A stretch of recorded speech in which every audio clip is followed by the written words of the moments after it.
All right, everybody, back with another HellaBass Live, another good week, another fun night on our non-normal backup night, Thursday night live. Stupid work, getting in the way, cutting off my Wednesday nights. So now we're on top of a couple other shows tonight, like Jig Squad and a few other people's. But the show must go on. The Hella fans require us to go. So Darius is here, Patty, John, Scott. What's up, everybody? How do we sound? Chiming in. Yeah. So what's up, Caleb? How are you tonight? Doing good. Just got off a roof, doing some work. Yeah, is that like roofing or like? Oh yeah, today I was out installing some standing seam metal on a house. Nice. Got me a good sunburn to show for it. Nothing new to report on the new boat, but still on the way. Hopefully. All right. Is that a question mark? Sound great? Do we, John? You let us know. Assume we do, usually. All right, Mike. So hopefully, yes, we're hopefully going to drop some knowledge tonight.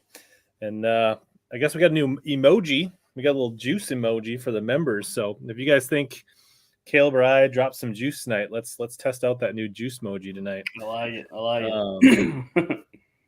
But before we get too far, just want to mention thanks Arsenal Fishing for supporting the stream. And they're also supporting some giveaway stuff. I got a few things over here tonight that we'll maybe dabble in or look at. Just a quick glance, but we'll do a giveaway a little later tonight. And thanks to Arsenal Fishing for that. We got Billy Cole. Shouldn't you be getting ready for a BFL, buddy, on Smith Mountain? All right, he says autocorrect. All right, good deal. So let's see. So that will be coming up. Tonight we're going to talk a little bit. So Caleb lives really near the shores of Lake Chickamauga, if I'm not mistaken. Is that correct? Yep, about 6 minutes away. There you go. So it is not coincidental that I had Caleb on the week before the Elite Series on Chickamauga. So that's definitely part of it. My fantasy column is due tomorrow for Bassmaster.com. So this is also for me to get some last-minute insights on how I'm going to build the fantasy team to hopefully dominate the Bass pundits and share with you guys as well. Yeah, spoiler alert, John Cox is going to do well. He always does well here. Neds. Ooh, gross. What's up, Robert? Yeah, so that's kind of and then we're going to talk a little bit of everything. I think Bass Quest, Caleb, fishes all around that area. So we'll probably talk about some other lakes for some of you that maybe fish in the southeast. I think you'll learn some stuff. We'll probably talk a lot about pre-spawn bass fishing in the southeast and get into all kinds of things. I've listened to Caleb on a few other streams. He's got some sneaky stuff up to his sleeves. He likes to do some unique things. Absolutely. We'll get into. Absolutely. Yeah, I was at the Wisconsin Dells area for work, and it was lame, and it was cold and rainy and snowy, just like it was here in Minnesota. All right. All right. Cool. So that's going to be. So I guess I don't know. Give us a little background, Caleb. Like what? Yeah, so I've grown up around this area. Chickamauga has been my home lake since I was a kid in diapers, basically, and I've got to see it go through the time of suckage. Like it was pretty crummy lake. In our whole area, Watts Bar was known as a really good lake. Nickajack, right below Chickamauga, was known as a really good lake. Chickamauga was like where you went to catch numbers of small fish. And then, of course, we had TWRA start their stocking program. And there was a kind of a combination of things. Our water quality improved. We had grass that came back in the lake because it was killed out during the 80s. And then you had all these Florida strains creating F1 hybrids, and the rest is history. In a pretty short amount of time, within a decade, it went from being, one of the lowest on the totem pole of the, Tennessee River Lakes to being kind of the gem. Right. And now we're seeing another fall on it. It's definitely peaked out, and it's working down the other side now. So hopefully it doesn't bottom out again. Hopefully it's just a low. I don't think it will bottom out because we still have the genetics. They're doing some things with the program. There's still really big fish in the lake, and they're being caught, but it's getting hammered so bad the last few years that I can see an incremental change.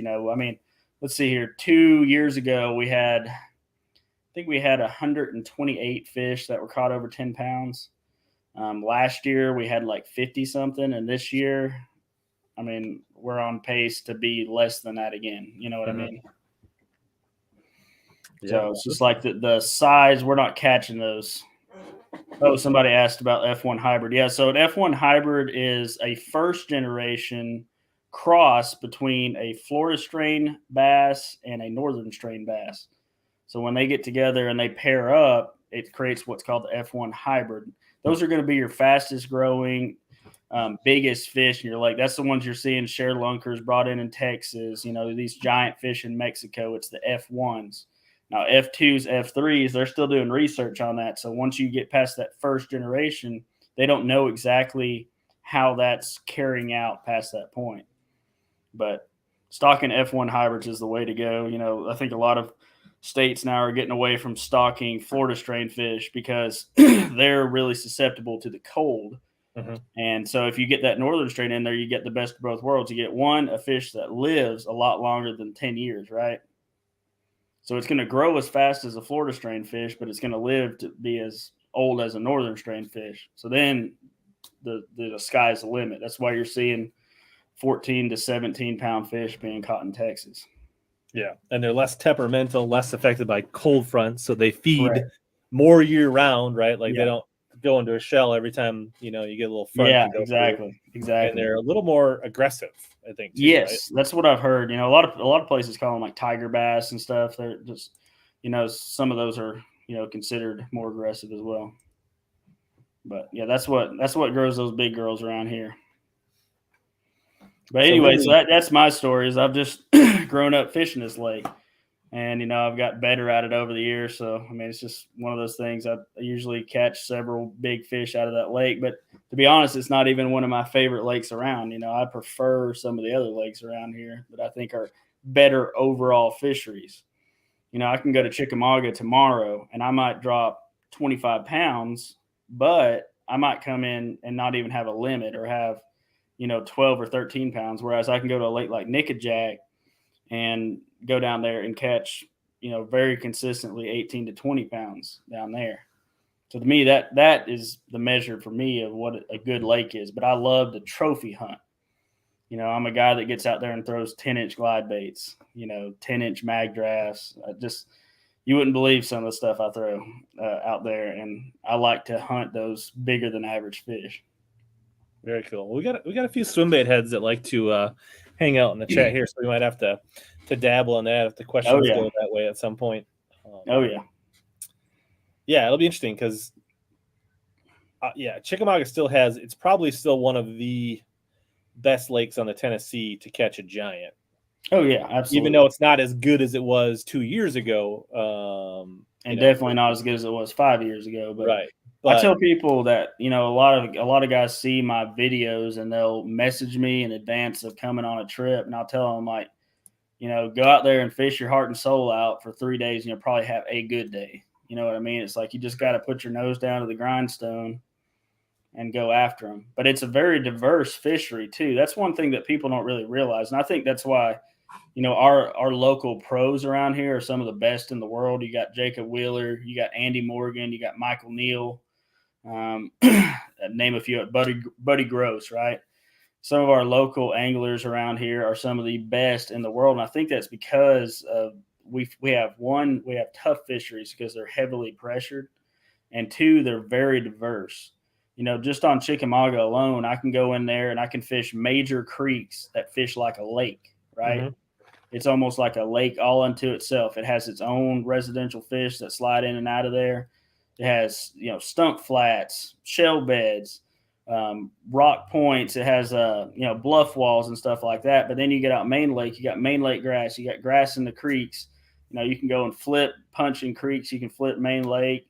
It's wild, and it's up and down. It does raise and lower. If you go all the way up to the headwaters of the river, you have a tail race. A lot of guys don't get to experience that when you're sitting there drifting in 4 to 6 mile an hour current and catching big smallmouth and largemouth that'll sit out in it. I mean, it's really interesting the way this lake puts together, and it's hard to know on any given day what is going to be the winning tournament. I think that's the hardest thing.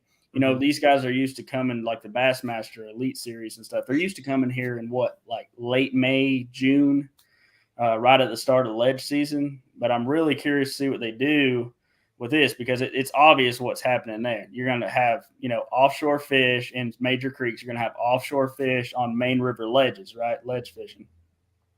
It's completely throw that out the window for this, because these fish can go from sitting in 7 or 8 foot on a flat, and then they decide to slide up to the flat to get ready. Well, that flat could be 400 yards long.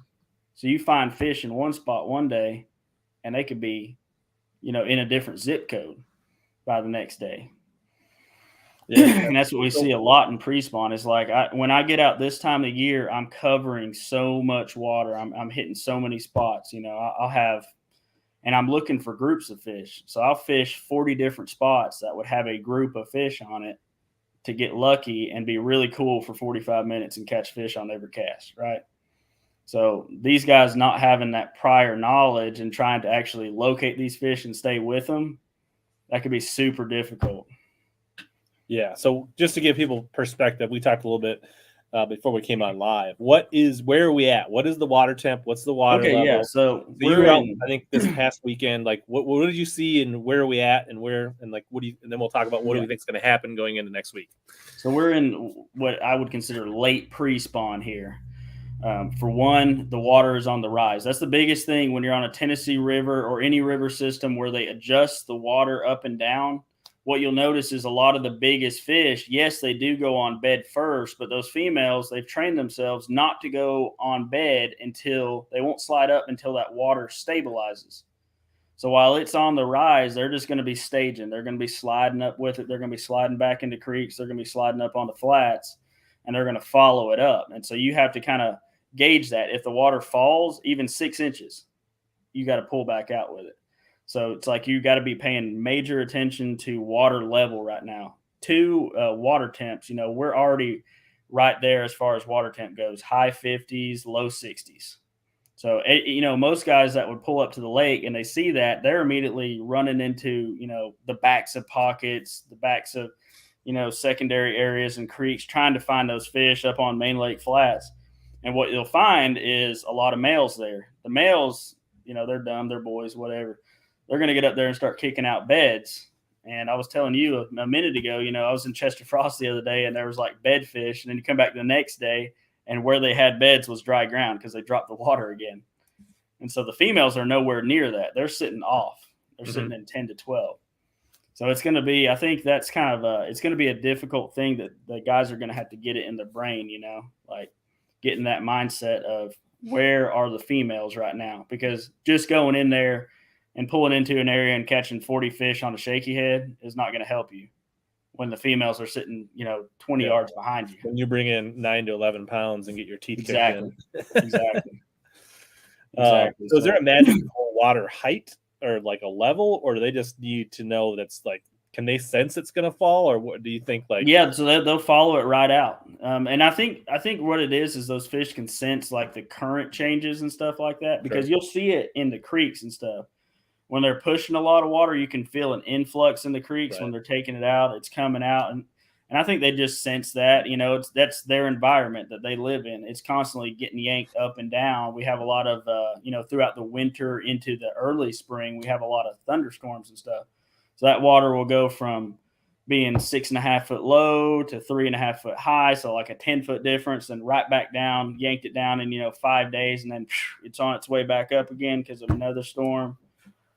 So that it's very rare that I see groups of especially bigger fish and females that spawn before that water stabilizes, and especially upriver. And that's why John Cox is so dang good on this lake, is because he's a river rat. He's a fisherman. He's a river fisherman. He gets up there up on the north side of the lake, and you've got these really steep channel edges, and then you've got really shallow backwaters. So what does that mean? It means that there's no way those fish can pull up into any spawning area until the water crests. So downriver, you might have a wave or two that hits right before it peaks out. And what happens is a lot of these big fish will go on bed, and then the water will raise a foot on them. and then they're no longer visible. You can't sight fish for them. So I spend a lot of my time blind casting in spawning areas that way. But John, he understands that. And so he gets up in those areas right as the water crests. And that's why you see him when it's like a May tournament on Chickamauga or late April, dude, that dude's going to win it every time because he can get up there in those backwaters up above Dayton and stuff. And just like, I've been up there and you could walk across 6 to 7 pounders on beds. It's ridiculous when they decide to make the push. Awesome. Yeah. So if you guys are enjoying this, just a reminder, hit that thumbs up. Always appreciated. Chris, for sure. Same here in Minnesota. We were like a couple weeks ago, it was like 60s, 70s, 50s. Things were melting, and now we're like stuck in this like week of 20s and 40s and snow and rain. It's just so I'm looking here at one of the comments, critical gravy, it looks like. Water quality, color, muddy. If so, how fast can it clear? That's a really important question as well that these guys are going to have to factor in.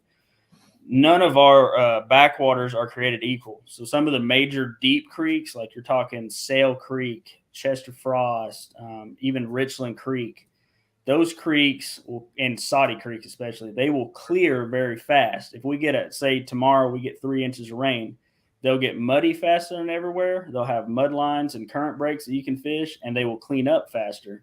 Shallow creeks like Grasshopper, Possum Creek, and some of the other ones, they take a lot longer to clean up. Another thing that we have to factor in is we have the Hiwassee River runs into Chickamauga right below Dayton there. And the Hiwassee River, it runs from a big flat area that runs to the Smoky Mountains. It's got a ton of farm communities up there.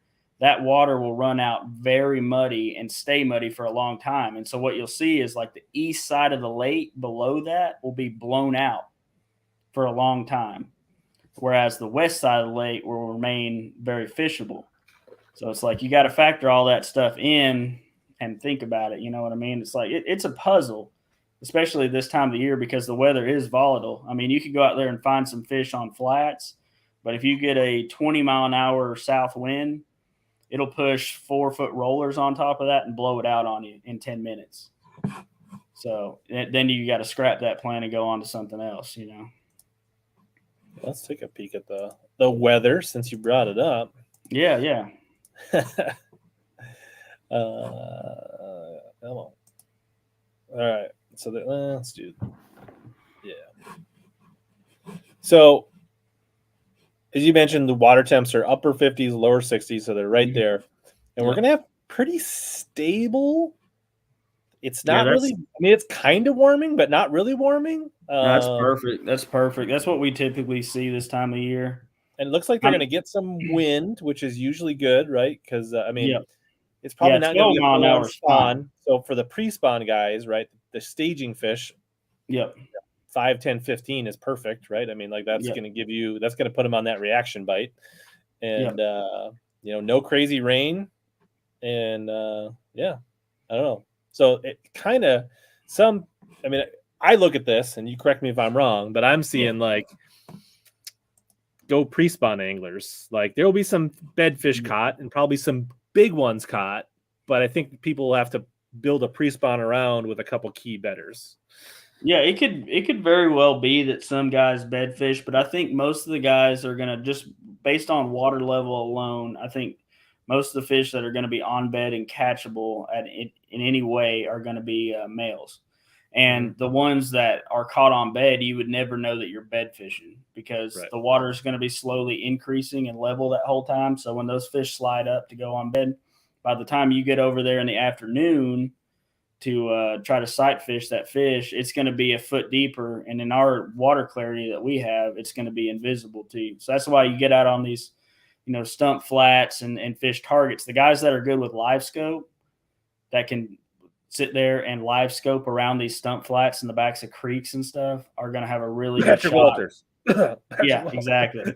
Exactly. They'll be able to, if they're patient enough, they'll be able to catch really big fish on live scope that are actually on bed, but are invisible to, you know, they'll probably be in anywhere from 5 to 7 foot.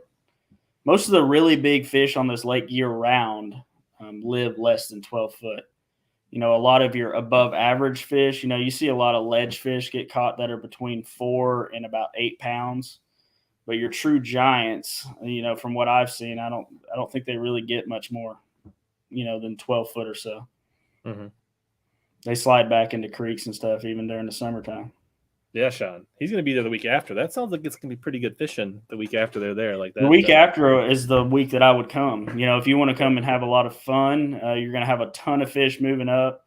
It's a great time to just get in the creeks, pick up. If you want to catch the biggest fish of your life, every year I catch giants on just a little 1/8 ounce shaky head or 16th ounce shaky head with a little worm. Start fishing targets that you can barely see on these flats and stuff. And you'll flip to one of them, catch a 2-pounder, and do that 10 times. You'll flip to one, and you'll set the hook, and then you won't be able to move it. It'll be a 9 or 10 pounder.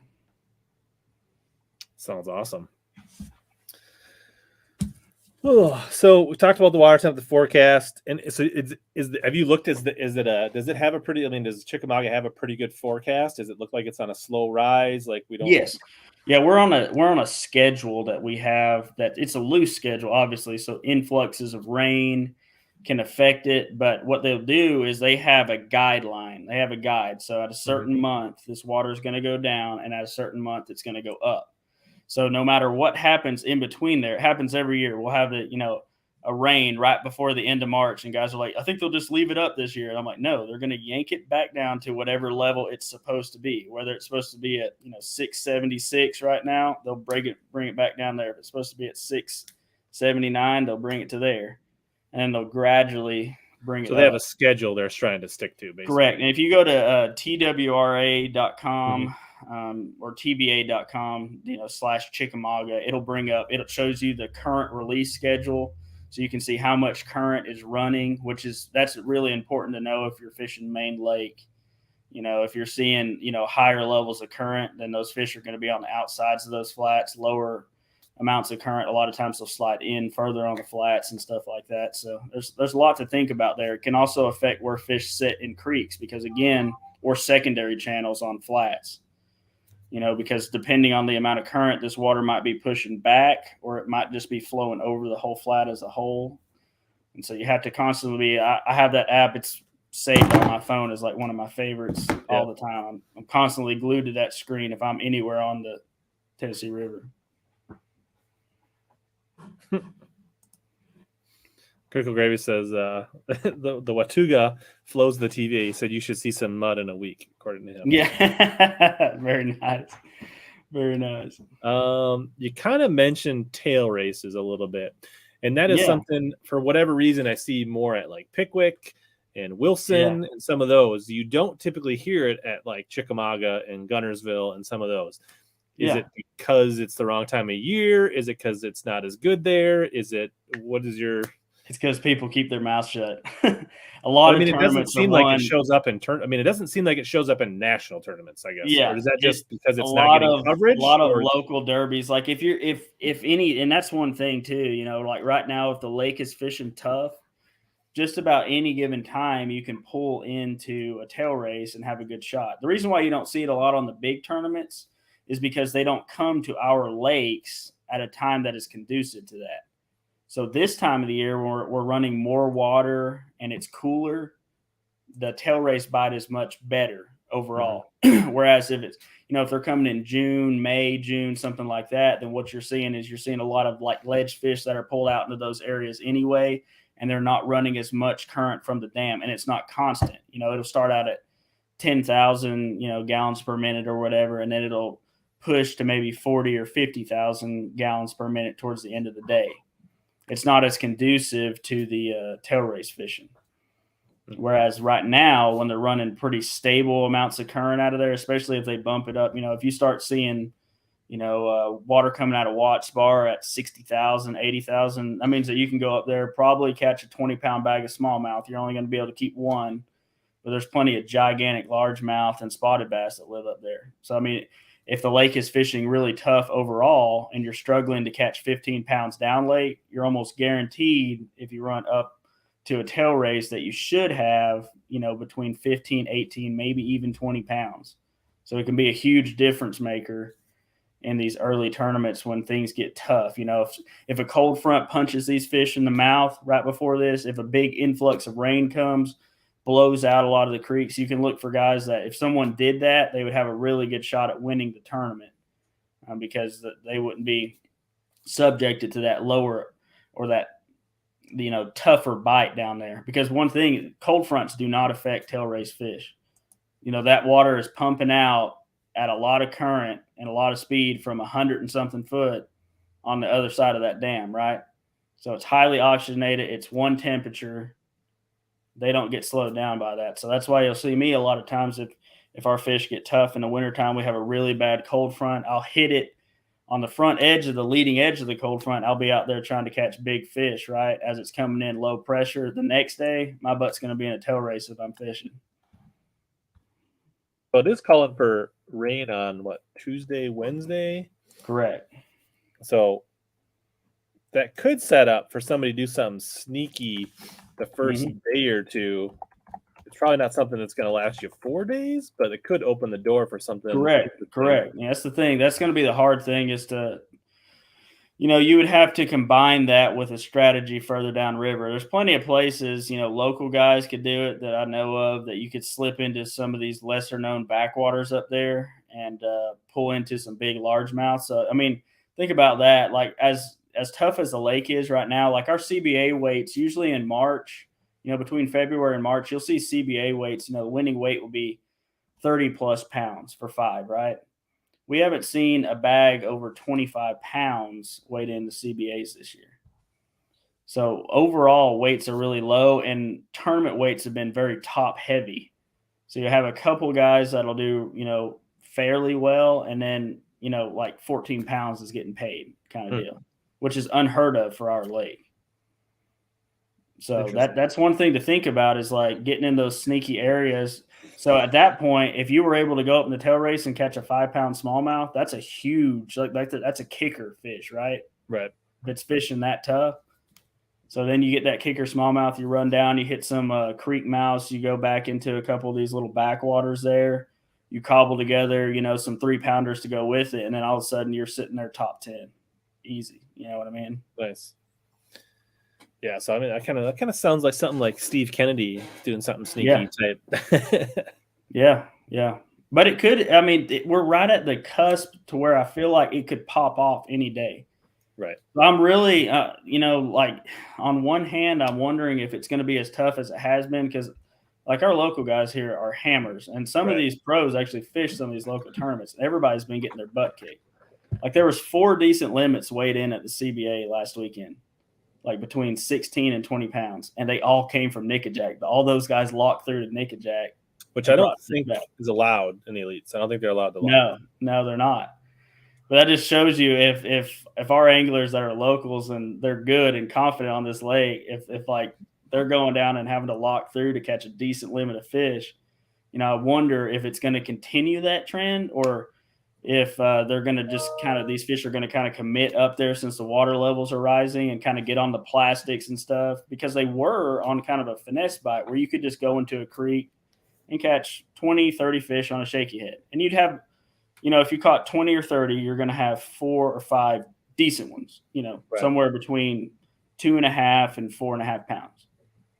So to me, that's decent. And then you always have the chance of a rogue giant mixed into there. So you're going to have bags that look like that, where it's several average fish, kind of like Florida bags. You know what I'm talking about? Like you get a 7 or 8, and all of a sudden you got a 22-pound bag, right? Like, yeah, exactly. And then 10 pounds of it is the one fish, and then 4 for 12. Yeah.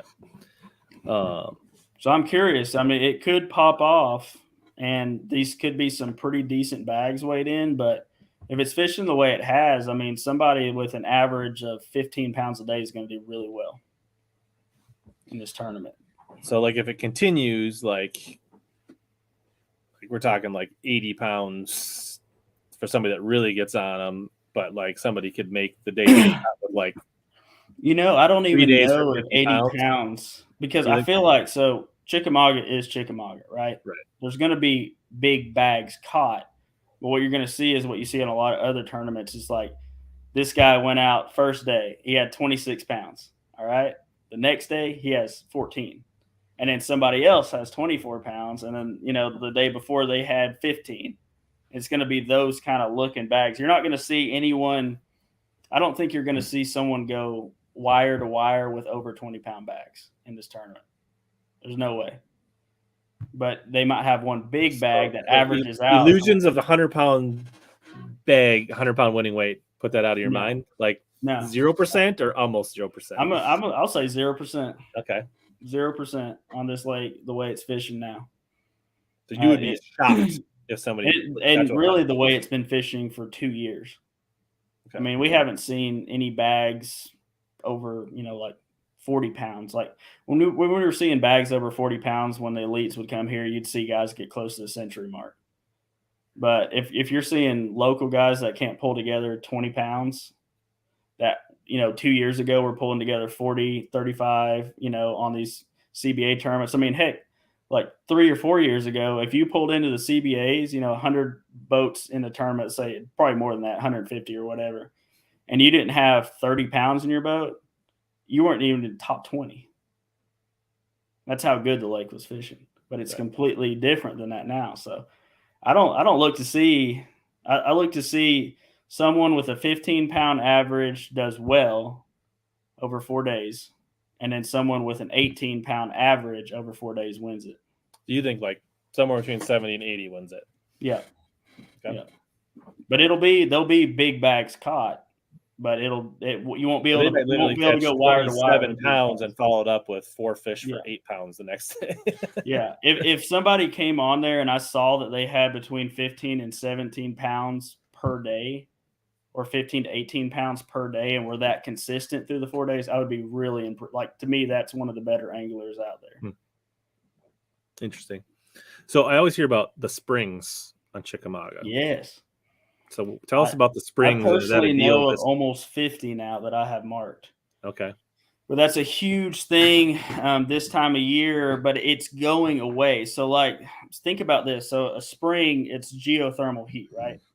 That water is coming out at a constant temperature. So when is a spring going to be at its best? It's at the extremes of the year, the heat of summer and the coldest part of winter. Whenever that spring is pumping out water at those times, it has the greatest drawing power. But the one thing that's nice about a spring, even year-round, is you can find the ones that are wet weather springs and the ones that constantly flow, right? Sure. A spring that constantly flows has its own ecosystem around it. It'll keep good grass around there year-round.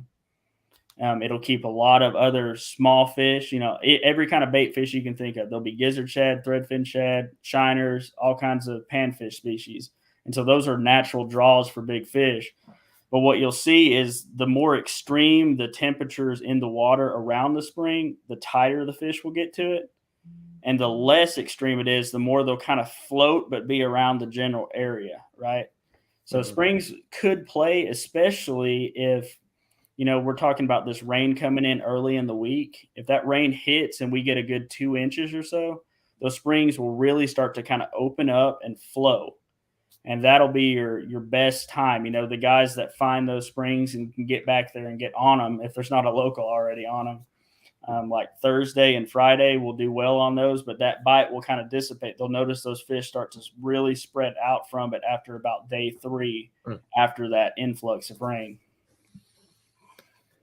But that's a huge, huge thing, finding springs, and there's a ton of them on the lake. And that's one thing that we do, a lot of times is you can make a living off of just fishing those springs. If you can run them and get a good lineup together, you can really run. And one of the funny things is that really small springs for me have become something that I focus on. Like the really big ones that you see, a lot of times they draw bigger predatory fish like striper and stuff like that to them.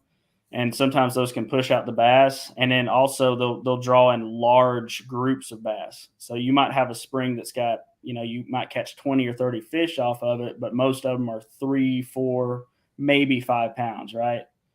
Whereas that one spring that's just the size of the hood of your truck, you throw that big swim bait across there and you're liable to have a monster on.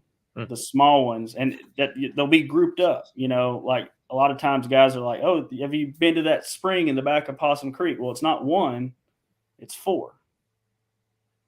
And I know I have each one of them marked, and the 2 smallest ones are where I've caught my biggest fish out of those springs. It's every time. How do you find springs? Is it a visual thing? Is it what? So that's a really interesting point too. So if you have a big influx, so say I'm on the water right now, and we get just a ton of rain, but the water's not muddy yet. One of the most interesting things is you'll actually see dirty water begin to push out of the spring before the lake muddies up. So it'll push out dirty water first. And that's one of the best times to be around it because it's a natural mud line, right? And the fish are sitting in that mud line. And so they're more susceptible to reaction baits because they can't see anything in there, right? So that's my favorite time to hit it is when it's pushing out dirty water. The next phase is you have dirty water that's come in and it begins to push out clean water. Those are the most obvious points, and that's when most people find a spring. It's because you got this blue hole in the middle of a yoo-hoo portion of the lake, right? And so that's the portion that you see, and people will find that spring there. The next phase and how I found most of the better springs that I found on the lake are offshore springs, anywhere from the middle of the main river all the way to the back of a creek side scan. They'll show up as an indentation, as a hole, and most of the time you'll see grass around that. And that's just an obvious indication right away. You can see hard bottom too, right around that hole. And then you'll see that grass around, and you know that that's most likely a spring, and you can kind of go over there. Somebody asked how deep a spring is. So if we're talking about the actual layer, so say this is the bottom of the lake, and we're talking about depth beyond that point. Some of your big springs, I've seen springs up to 20 feet deep, from the actual lake bottom to where the base of the spring is. I've seen, I guess the average I would say is about maybe 6 feet or so, of an indentation. Some of the best springs I've found, however, are only 3 to 4 feet. It's not a huge, and it's not very abrupt. It doesn't have hard sides on it. And those have been some of the best ones to catch really big fish, because at that point, then you have that trophy class mentality. That's an area that a giant fish can lock down, a trophy fish can lock down and make their domain. But I assume you find some springs in the back of pockets in a couple feet, and you're finding them out to 20, 30 feet. Yeah. Everywhere. Yeah, I've got springs that I fish that are, the boat will be sitting in 20-foot water and I'm throwing into 28.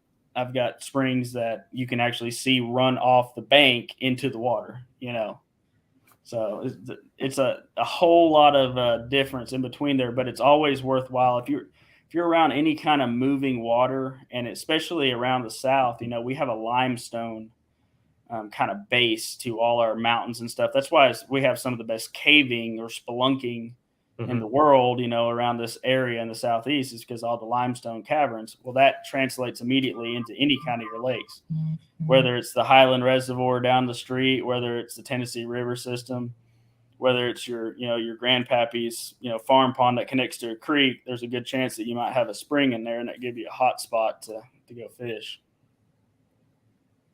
Nice. Is there much eelgrass in Chickamauga? Not a whole lot, but it has begun to happen. Like, we never had eelgrass ever, and it was actually a couple local guys. I won't mention any names to get them in trouble or anything, but there was a couple guys brought some patches back from Gunnersville, and it just exploded in these little isolated areas where you had it was literally like a patch the size of the hood of my truck. And then the next year it was the size of the boat. And then now it's we have whole grass lines of eelgrass in a couple of, I think, about 4 isolated areas on the lake. It's very difficult to find, but if you know what you're looking for, you can find it. There's just a few little sweet spots, but the hydrilla is still the king as far as the grass, and until the gizzard shad spawn. If you can get on any of those little patches of eelgrass when the gizzard shad spawn, there's freaks that get around that stuff. Sure. That's probably not It's probably going to happen after they're done, right? That's a few weeks out yet. Yeah. That's usually mid-May Yeah. into June is when you see the shad spawn. You can kind of chase it up the lake too.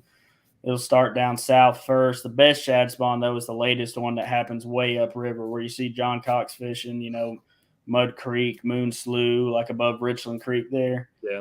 David Dudley kind of got on that in that tournament? Yeah, it's a really fun shad spawn bite because it's a lot of overhangs, a lot of bushes and stuff like that. And so you can like skip a frog around. Like that's something I never got to experience before I found that shad spawn bite up there, because we hardly ever have bushes actually growing in the water. It's one of the few isolated areas. And when the shad spawn in there, it's really fun skipping a frog and flipping in there. Nice. So do you think this is a power fishing moving bait tournament or a finesse tournament, or is it like I think you're going to have to do both. Yeah. I think you're really going to have to be able to do both and bounce around. So the guy that can go in there and get out early and find, schools of active fish or fish some of this main lake grass. For the first time that I've ever seen it, we've had main lake grass that made it through the drawdown and the winter out on some of these flats there, and there's big fish in it right now. And I caught one last Thursday that was over 8 pounds out there, and a couple fours and some really good fish overall. And the guy that can get out there and catch those fish early in the day, when the wind's up and stuff like that, get that low light, take advantage of it, throw a trap, throw a chatterbait or whatnot. That's his chance to catch a kicker. And it's going to get tough as the sun gets up, because the current's going to probably not run until it's too late for them, unless they have a really late weigh-in. So at that point, he's going to have to go back into a creek and finesse fish and try to fill out a limit. But that's the way I would do it, because if you're finesse fishing this time of year, you're still fishing for a giant. And, that would be my strategy. I'd go out there, hit that grass. When the sun is overhead, I would be swapping in those creeks in between, throwing a big bait and throwing little bitty tiny stuff, Ned rig, shaky head, and you got just as good a chance on either one to catch a giant. But it's going to be your well-rounded anglers are going to be the ones that really succeed in this. It's not going to be like one of these deals where it's like, yeah, I went out and ripped a trap all day for 4 days and caught them. That's not the deal here anymore. It's not that. So don't look for Zaldine to throw a swim bait for 4 days and catch the literally. So the way things are shaping up, that big bait bite has really kind of turned on. If a guy could lock it in his hand and have the cojones to throw that thing, I think that he could get 4, 5, 6 bites a day. And if they're the right kind, who cares? Like if everybody's like running around trying to catch 15 pounds and you have 2 7-pounders at the end of the day, who cares, right? If you can get those big fish to swing, and they are right now, that mag draft bite is on, the big glide bait bite is on, and it just popped off. So the fish are kind of susceptible to it right now. So in that scenario, you could see where a guy could win and not have 20 fish. Yeah, exactly. He'll bring in like 16 fish over 4 days, but if you can get 2 big bites a day, right? Like that is a way to win. Exactly. Because if you have an average of 3 fish a day, and every fish that you catch is between 7 and 10 pounds or 6 and 10 pounds, you're still right up there with everybody else. And if you have one day where you catch 5, you might have 30. But what's funny on our lake, dude, is I catch a lot of really small fish on big baits too. They're geared into eating big gizzard shad. I can't tell you the amount of times I've had, a 14-inch bass train wreck a depths 250, or, like a 8-inch mag draft, like literally little bitty ones. And some days, like I've gone out there this time of year, some days, and had 20 bites on a mag draft and caught a ton of fish of all different sizes, from literally not even a keeper all the way up to 8 pounds. And is it a 15-inch or 14-inch minimum? 15-inch. 15. Yeah. But I would definitely, if I was fishing that tournament, you would see on the deck of my boat, I'd have a lightweight Texas rig, a really finessey Texas rig, 1/8 ounce tungsten on it. I would have a shaky head with a finesse worm on it, maybe a Nico rig mixed in with that. I'm not a big Ned rig guy, but heck, I picked one up for the first time in like 2 years the other day with a buddy of mine. He had it in his boat, and I caught a 5-pounder on like my 5th cast. So I mean that works. So you would have one side with the dink and dunk. Exactly. And then you'd And have I'd the have other one side that's with just like a glide bait and a mag giant draft and a giant stuff. And then I'd have my staples, your mainstay, spinner bait, chatter bait, and I would have my lipless on there. Another thing that could play is, your small body cranking thing, your Ott Defoe crank or whatever, your Bandit 300, your Spro rock crawler. Those fish are transitioning into those areas. So if you get on those 45-degree banks, there's a good chance that bite could play as well on there. And there's been some decent fish caught like that lately, but I'm seeing that trend of like the big bait thing could be good. You got those May, right, spawning fish. Yeah. They're still in the pre, right? They're late winter, early pre-spawn. And then you've got the ones that everybody's excited about, which are the late pre-spawn going into spawn, but there's still plenty of fish that are like pre, right? See, the funny thing about that, though, is a lot of those fish go ahead and commit to going shallow. Like these fish, and they commit early on this fishery. They commit in February a lot of times, and they get up in 4 foot, and it can go down to 18 degrees for 2 days, and they will not budge from that 4 foot of water because they're waiting on it to go up, right? So a lot of those fish, that's what's fun about it is you get a lot of fish, here in 3 or 4 weeks, you'll be catching post-spawn fish and pre-spawn fish still really shallow. And so that's why it's a really fun time. I tell guys, if you want to come to Chickamauga and have fun, April and May, especially May, is really fun because you can just go anywhere and throw plastics and you're going to be catching fish all day long. We have a ton of fish and it really shows out then because everybody's shallow. Sure.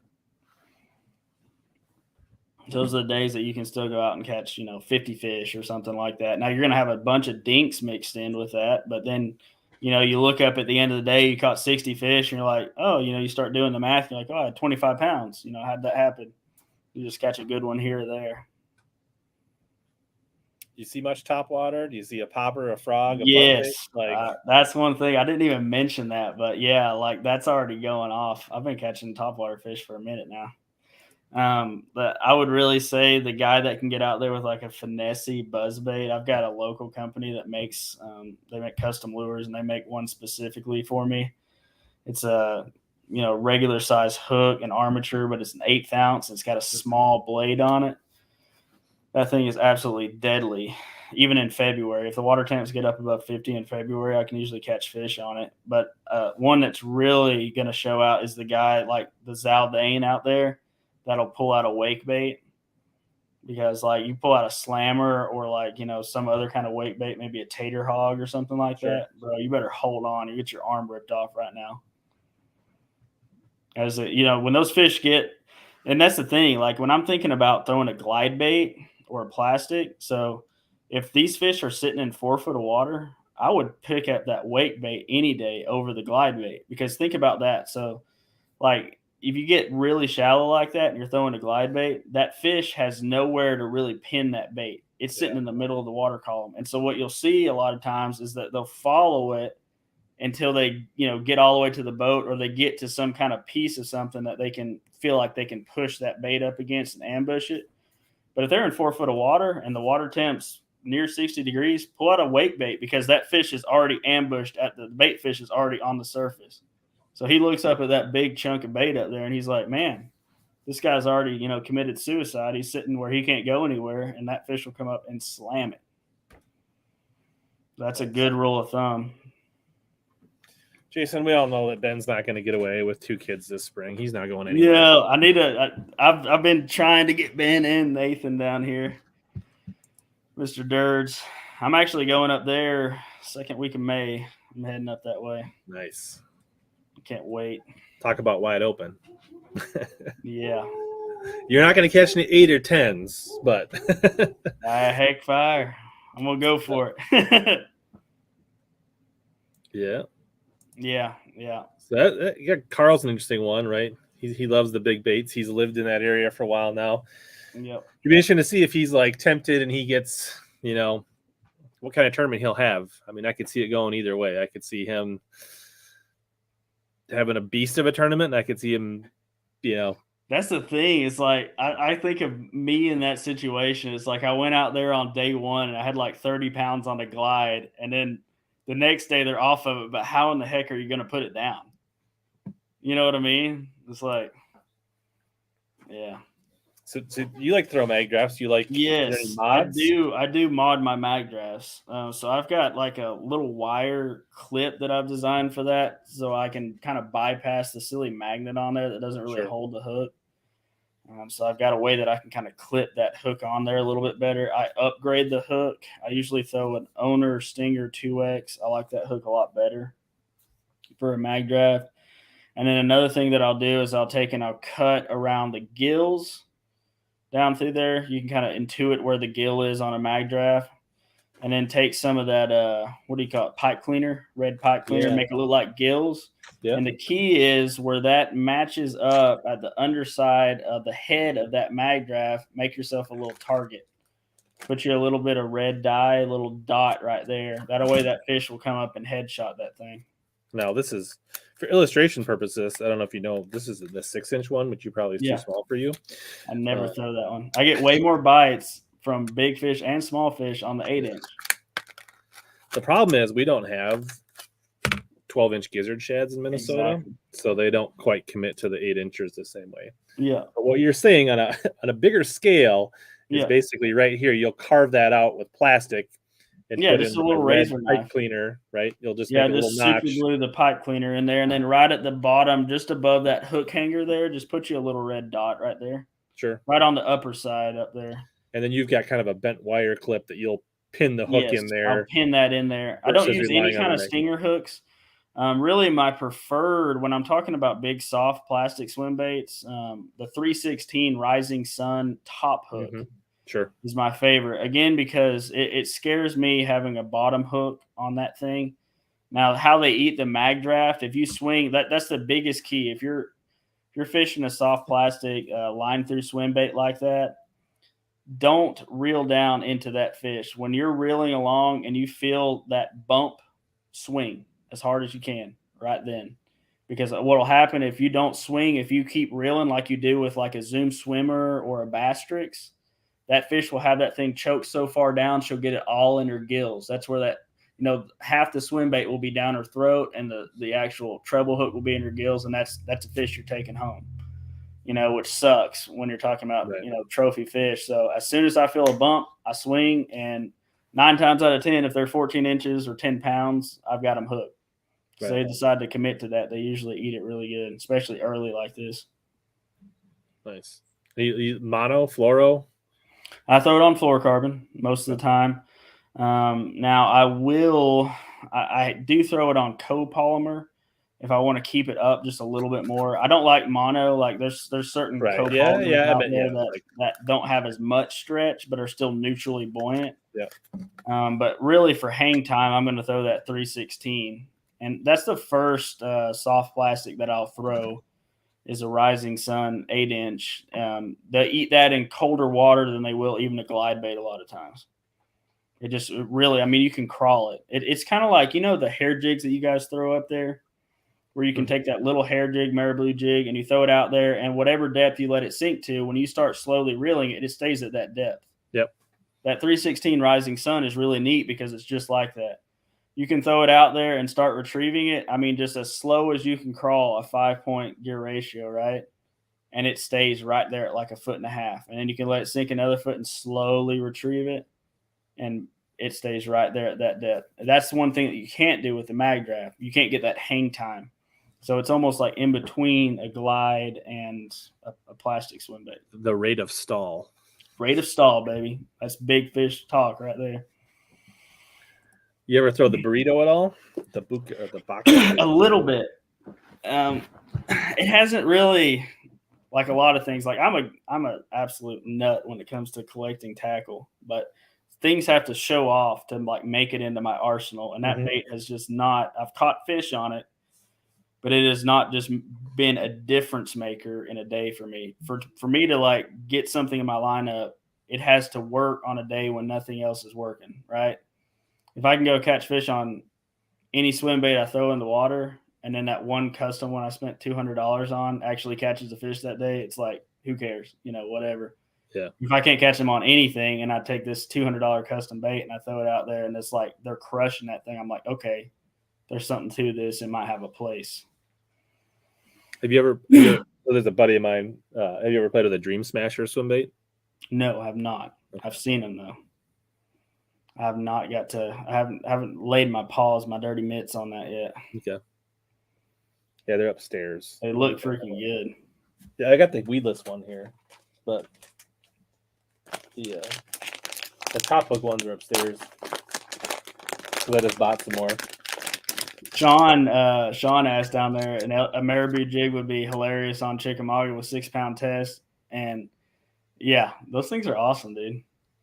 They're kind of like, it's kind of like a burrito. Yeah. And I was gonna pull up Sean's because I think, if I'm not mistaken, you don't exactly do that, but don't you play around with the float and fly down there? I do that too. I do both. I keep it hush hush, but I've caught big fish. I wouldn't say I've caught giants yet on Chickamauga on a marabou jig, but I haven't caught small ones. Let's put it that way. And yeah. I've lost count of how many bags over 20 pounds I've caught on a float and fly year round. The Clash 9 absolutely plays on jig. Absolutely. But I'll tell you, so guys looking to get into glide bait fishing, one of the craziest things that I've noticed, and a buddy of mine that kind of helped me get into the glide bait thing, Mr. Chris Summerall from Bass Attitude Fishing. Mm-hmm. He'll take this thing. It's the Savage Gear. What do they call that? Shine Glide. It's the crappiest, cheapest glide bait on the market. I think they're like $17 for an 8-inch, something like that. $16. The worst casting bait you will ever put on the end of your rod, dude. I mean, just like tumbles end over end, and then like on 1 out of 100 casts, it'll fly straight, and you'll throw it 30 foot into a tree because you're not used to it actually flying right. And that thing absolutely smashes. It is probably the best glide bait in my arsenal when the water temp gets above about 65. It absolutely hammers them. It's an amazing cover glide, and no one even talks about it. Other than that, S-Waver 200 has been a solid one. It's a producer. That's a good one to throw. I like throwing that Depths 250. You don't get as many bites on it, but sure. A lot of times if you swing the bat and you can actually get one to hit it right, you got a good shot. But other than that, like that Arashi glide, it's like I honestly I would pick up a waiver before I'd pick up an Arashi. I really like the Sneaky Pete. Okay, I've heard about that one. That's also a bargain glide in the grand scheme of things. Budget glide. I mean, fantastic budget glide. What about the Bait Sanity Antidote? Not as big a fan of the Explorer or the Antidote. Okay. That's the thing with that. So really specific. Again, we're talking rate of stall. We're talking about hang time. I want a bait that I can, change out hooks, do what I need to do in order to get that sink rate like this. We're talking like a slow falling jerk bait, that same kind of deal. I mean, you want it to just barely drop in that water column. And the reason why you want that is because it's that rate of stall. It's the ability to engage a follower, have that follower come and that follower that's way back that you would never be able to get to eat. If you have a glide bait that sinks too fast, when you go to glide that thing out and stall it to try to get that fish, it's going to sink too fast and they'd know something's wrong. The bait fish doesn't just do that in the water column. Mm-hmm. So if you can get that glide bait where it hardly sinks at all, the power of it is you can have that fish that's 4 foot down and 4 foot behind, right? That's the hardest fish to get to bite. When you glide that thing out, you can stall it and just keep the glide going. You feed your rod tip back, you feed the line back, feel that bait. And as it glides out to the side, that fish will start to slowly cover ground. If you can get that fish to get within 1.5 feet below it and 1.5 feet behind it, that's a good shot. You might get a bite from that fish because the next time you turn it, he's going to start to match it. If they start doing this, if they start matching your glide, buddy, you got them hooked then. All you got to do is just make it erratic one time and stall it right on their face because they're following it, and then it pushes out too fast. They go to chase it, and then it just stalls and turns right into their face. And 9 times out of 10, they'll bite it. Yeah, that's awesome. Yeah, Carl, thanks for the reminder. So when you start talking about the swim baits, you get the guys that watch all the time but rarely comment, but then they get excited and they want like a real niche answer. So do you have a favorite custom or small like that's not a mass, or do you really like? I'm not a big fan of anything below 7 inches when it comes to a glide. To me, you kind of. I think he said small. I think he's saying small production, not small bait. Oh, small production bait. Yeah, I like tater hogs. Okay, I like tater hogs. That's probably one of my bigger ones that I go to.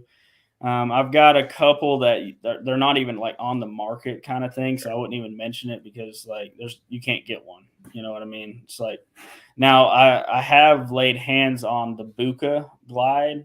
Very nice, very good glide bait. 316 makes the workhorse. It's way too expensive, but God Almighty, it catches fish. That one catches fish really well. Have you tried the draw?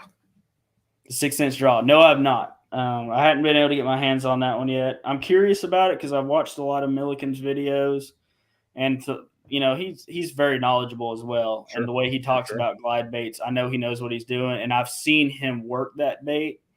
And what he does to get it to move and everything, and it looks like it's very responsive. It's a glide bait that you can do a lot of things with. It can be a cover glide or an open water glide. You can glide it tight and quick, and it's not washing out. And that's kind of like the Sneaky Pete deal. I'm wondering if it's similar to a G-Rat, just in the way it moves. I like me. Yeah. Hey. No qualms on that. I believe it. There's days, but if you miss that, 1 out of 10 days a year that the glide bait is on, then you could be a really sad dude. That's the cool thing about a glide bait when it actually kicks off, and especially on like a highland reservoir, you'll get to interact with every big fish in that lake. You can go on a 15-acre lake, a highland reservoir type lake, and go out there. And if it's the right day, high sun, middle of the day, then you're interacting with 30 of the biggest fish in that lake, which to me is really fun. And I've had days on a glide bait. I've got a lake around here that I can go second week of April usually and have, 50 follows and 20 commits on a glide bait, which is just unreal. To me, that's like the coolest thing in the world because it's like every other cast, I'm got a wolf pack of fish on it and I'm interacting with them. I feel like now it's like everybody wants like your Shad's awesome. Yeah. Sean wants to know about the Citizen. The Citizen I hadn't played with. Okay. I don't know about that one. So talking back, so let's talk about some of the locals in this tournament and just kind of like, so we kind of touched on Carl, right? Yeah. So what do you know about Carl's game? You think we kind of talked, sounds like you think it could be a lot of upside the way Carl likes to fish. Yeah. But it could also be a trap. Would you put Carl Jochimson on your fantasy team? Yeah. Okay. Yeah, he's getting a lot better on this lake. I know some of the local guys he's fishing with and stuff like that, getting out and fun fishing and stuff. So if he's hitting some of the stuff that I know that they hit and that I hit, he could be sitting pretty. Nice. So Buddy Gross, obvious local. I think he Yeah. has to be considered for any fantasy team. Because I think that he will do well, but maybe not as well as you would think because he's known around here as a really good offshore fisherman. Yeah.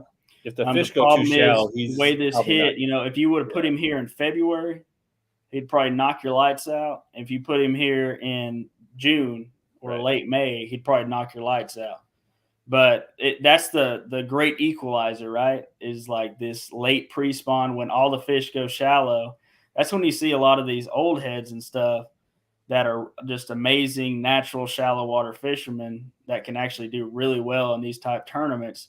But then you combine that with a new thing. So say if this tournament would have been a week later, these guys that know how to use live scope now to catch, bedfish that are unseen, it's a whole new dynamic. Like this whole bass fishing game is changing a lot.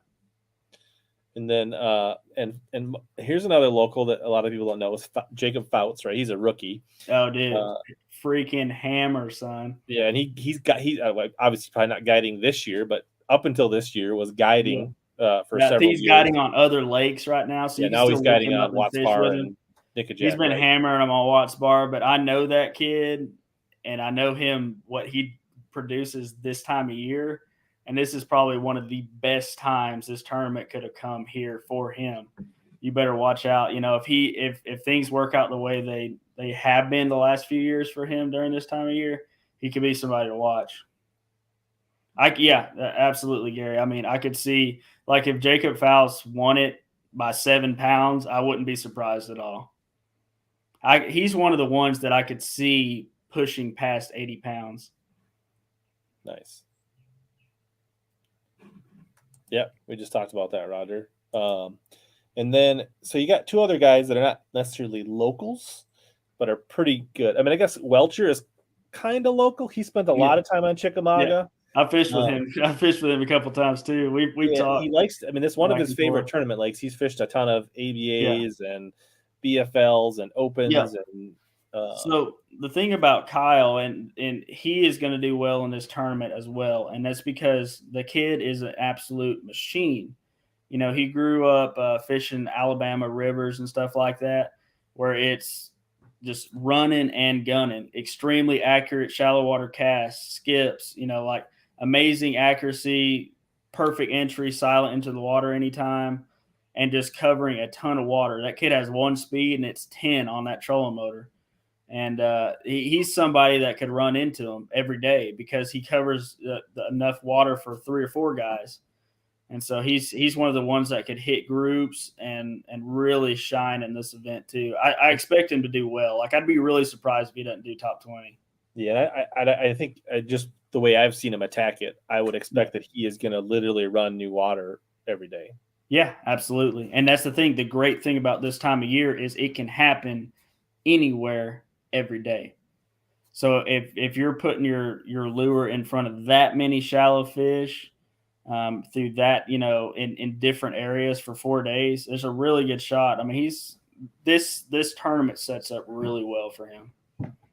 And then Cox, who has been, for somebody that's nowhere near Chickamauga, he's just like an Adonis or something, like Thor. He's in a whole new level when it comes.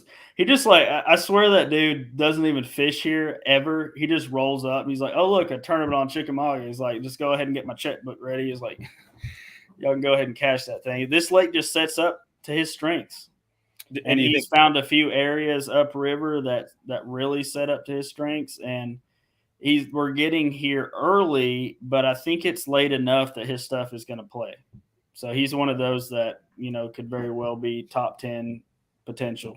Lee Livesey, really good buddy with some of the locals around here. Scott Hog Farmer sponsors him. He fishes up this way. He's good with big baits. Lee Livesey is another guy you got to watch, because the way that you see guys fishing in Texas now, it's really a lot of tough fisheries, a lot of big baits, a lot of ledge fishing tactics year round, where you see, a lot of rods on somebody's deck. It's not that they're confused. It's that they're working through rotations on different schools of fish year round. They're rotating through baits to try to, understand what that fish is doing. He's another guy that could really pop off in this tournament, because he understands that just because I threw the 3 things I caught him in this spot before, I can go ahead and try this, another 5 tactics, or pull an extra bonus fish out of a school. Yeah. Good point by Dad Bod. Recent new father. That's always seems like a strong play on the Elite Series. Yeah. Any other anglers that you kind of are excited about that you think we shouldn't sleep on? That those are kind of the top ones. It's like I get confused nowadays because we got these multiple tours. We got like the what do you call it, Major League Fishing and stuff going on. So like some of these pros are not going to be fishing this because they do Major League Fishing now. But those are some of the big names that really pop out to me as far as guys that it just sets up right for them. You know what I mean? Like some of the guys that do well on this tournament historically, when they're here later in the spring, I think are going to struggle more. and you're going to see kind of guys come out of the woodwork. So just if I was putting together a fantasy team, I'd be looking at, who are your strong shallow water fishermen? Who are the guys that are strong with and without electronics? And who are the guys that are very, very well-rounded anglers, as far as the guy that has, the 8-foot swim bait rod over here, and he also has the little, 6'6" finesse spin rod over here. The guy that can do everything can do well on this lake. Josh Douglas, again, good buddy of Chris Sumrell. He comes down here and fishes. The dude he guided there for a season or two. Yeah, he knows the stuff. Josh could do really well in this tournament too. Josh will probably have a big glide bait tied on.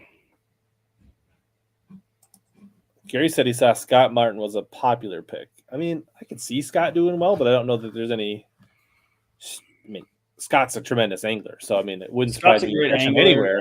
And I don't know if there's anything specific about this lake that really lines up for him. But there's nothing historically. He has struggled here in the past, but he's the kind of guy. He's really good at networking. He's really good at learning things in advance and stuff like that. And he is a well-rounded angler. I mean, he's a guy that can catch him on a spotted bass fishery. He can catch him flipping down in Florida.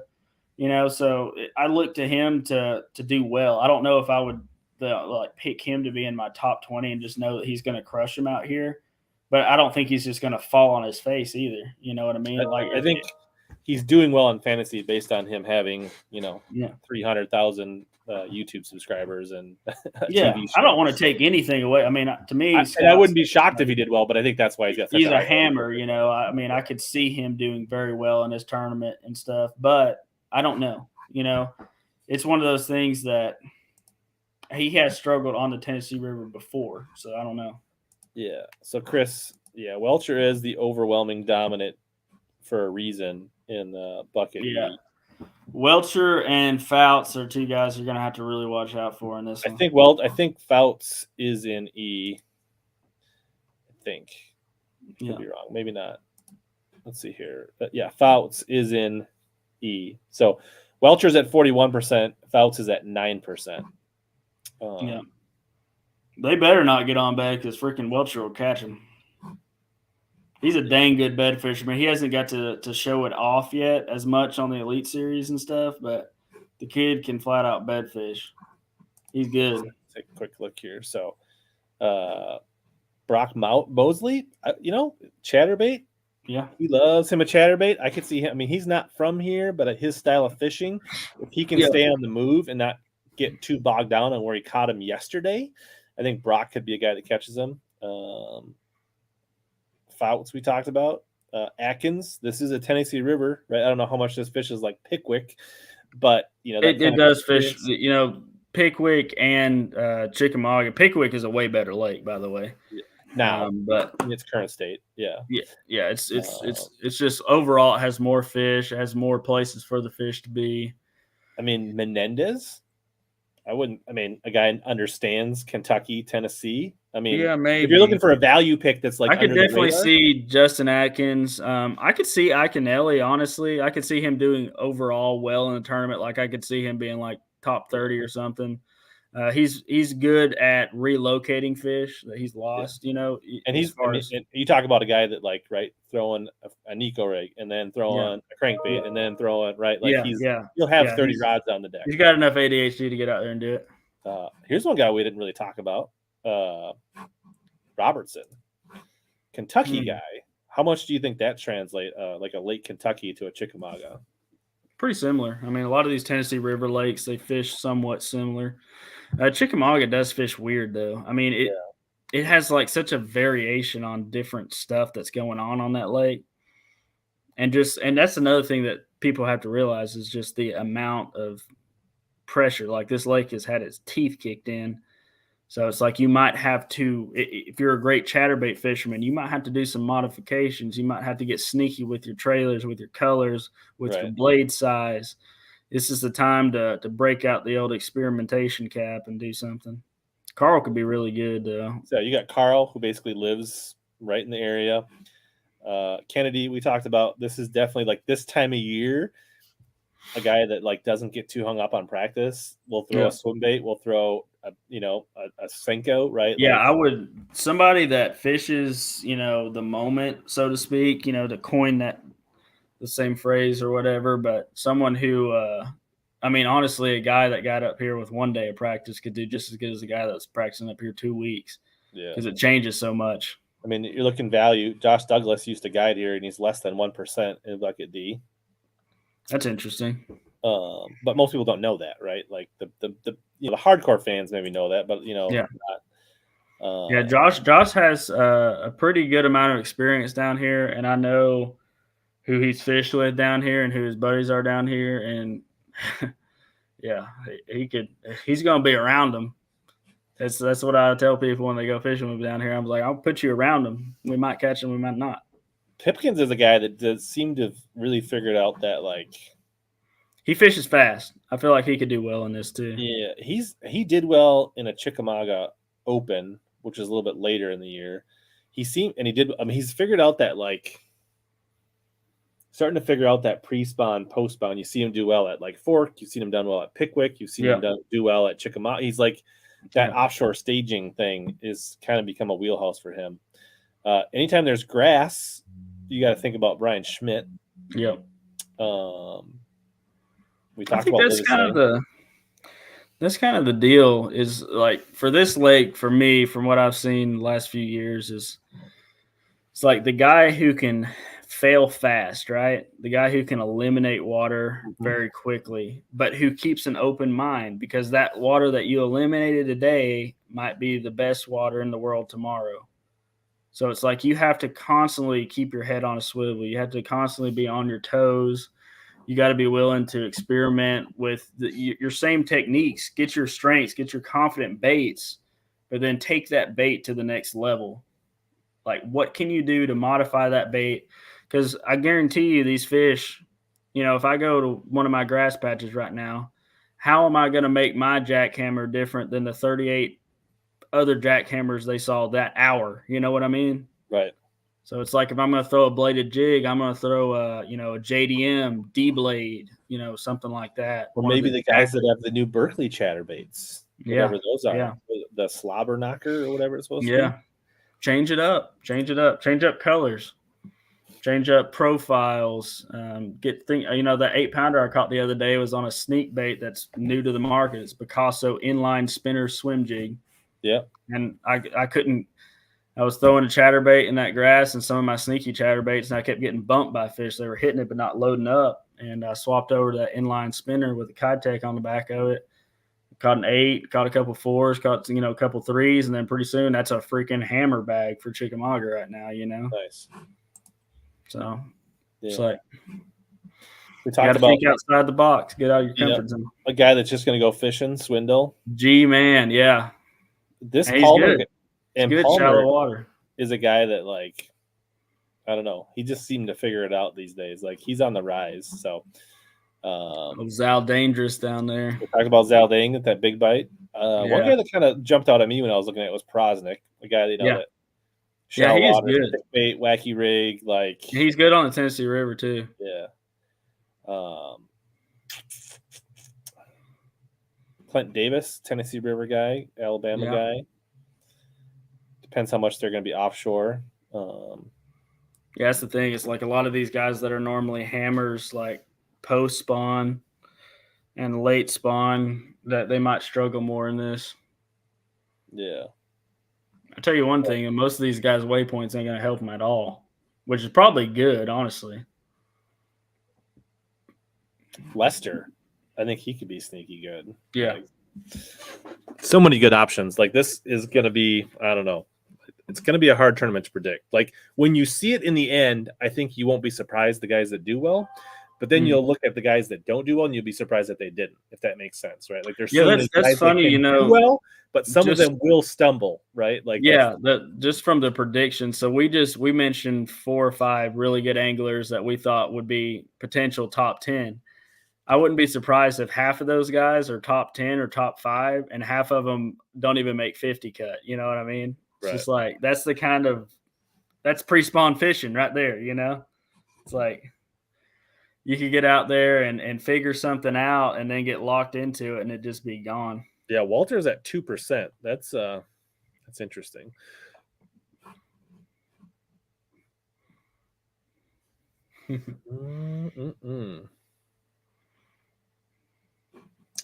No, Carl, you do not. You have until Wednesday night next week or early Thursday next week.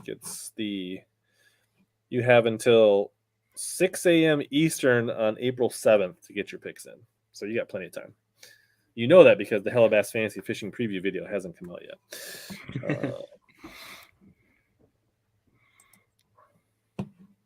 Yeah. So yeah, this is a good point, Dave. But what we're saying is that early May Bass Fest June, like this is kind of a different bite right now. Like this is completely different. None of that stuff is going to help you right now.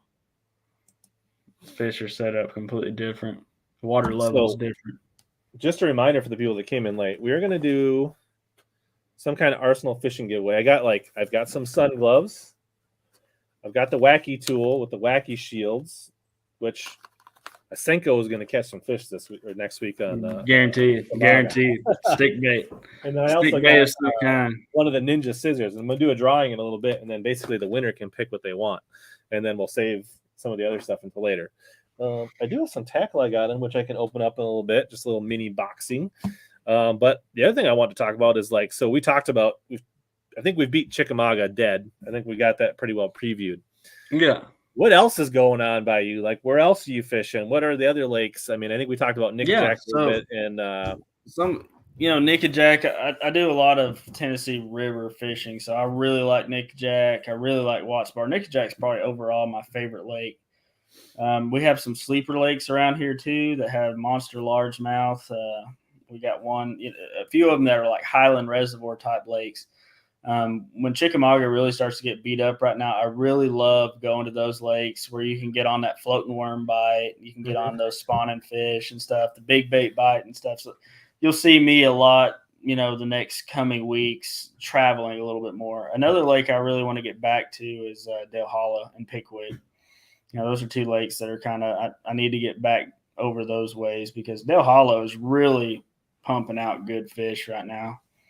It just you can tell it's a really healthy fishery. It's like, when I was going out there, I was averaging between 20 to 30 fish a day, and they were all good size fish and doing a lot of different techniques. To me, that kind of is the gauge for like a quality fishery is when I can go out, I can go shallow, I can go deep, I can fish grass, I can fish top water or whatever, and I'm catching solid fish, cranking or whatever, and doing whatever I want.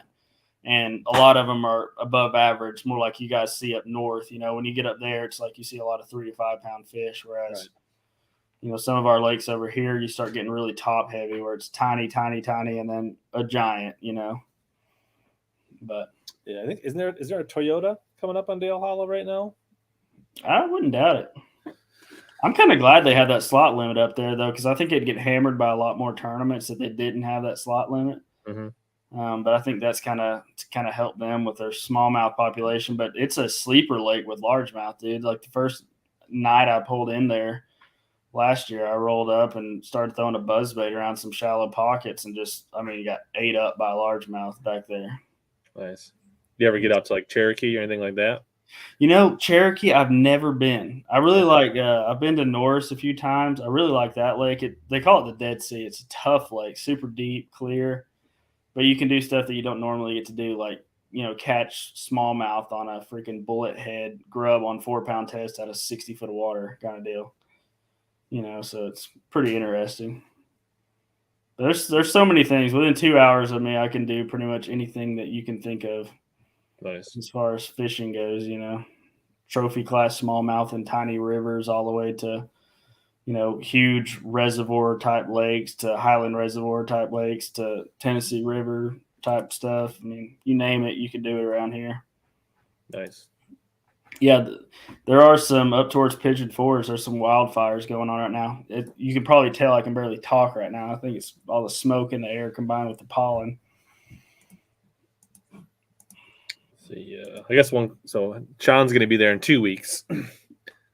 He's going to be staying near Harrison and Chester. Does he need to go any further, or does he just camp there and catch them? You can camp and catch but those fish are some of the most pressured in the entire lake. What I would recommend that you do is run south, run past Pinky's Point, go down south towards the dam. A lot less pressure down there in every one of those marinas. And there's several big marinas down there around the dam. They will be loaded with fish. One of the sleeper things around there too is big smallmouth spawn around the riprap around those marinas and stuff.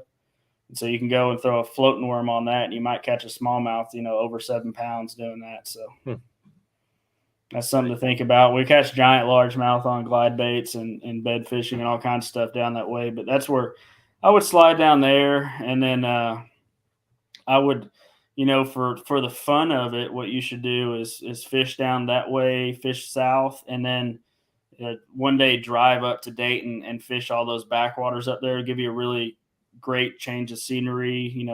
Fish bushes, fish reeds, reed heads and stuff. Really shallow backwater, so you can kind of get the full experience that way. Get your John Cox on. Yeah, exactly. Nice. Exactly. Hope you're still listening, Sean, for that. A random question. So Cincinnati King, I don't know if you're still listening or not, but yeah, rod 703 Sierra soft tip, good rod for top waters. For me, top waters, I'm a straight braid guy or straight braid with a very short mono leader. That's how I throw my top waters. Same. So I'm always an advocate for that. I rarely ever throw a straight mono / co-poly. About the only time I do that is like super shallow cranking, super shallow spinner baits, like where like late, that bite late in the year when you guys get where they're in like the backs of pockets and like 6 inches of water, and you got to like just keep that bait up. Like that's about. And I would say go lighter with the braid than, a lot of guys will throw like 40-pound braid for their top waters and stuff. And I'm like, dude, just throw like, literally, I throw a 30-pound or 20-pound even. It's amazing how far you can bomb, a top water and stuff. And then you can use that same rod to throw like a little popper. And you just switch out the leader from, a 14, 15-pound test to a 12-pound test, throw a little popper on it. I use 40-pound for all. I don't like the way the 20-pound digs in on my spool. Yeah, I see. I the way I spool my stuff on, I spool it on so freaking tight. I never have an issue with that. But that's the complaint I hear from guys most of the time. But when I can bomb that thing out there to like another county, I'm like, heck yeah. And then they eat it, and you just lean into them because there's no stretching that braid. Exactly. You catch so much further that way. And on top of that, I'll tell you another kind of sleeper thing that people don't think about. When you've got a big topwater or whatever out at the end of your cast, when you swing, if you're using bigger line, you have a lower gear ratio, right? Because you're further down into your spool. When you use that lighter line, you still have the same gear ratio, so you can stay caught up with that fish. So I think is it a Toyota today, Bo? I think at the. That's what it is. I thought Sean was still on good. Yeah. And Sean, I'm sure if you go or anybody else, you go to Bass Quest on Instagram, you slide into his DMs. I'm sure he wouldn't mind throwing you a couple bones when you get there down that week to give you kind of a absolutely. And somebody asked about what kind of ledge, angle, slope do I throw a floating fly on? I throw it on literally everything. To me, a floating fly is you're just crappie fishing.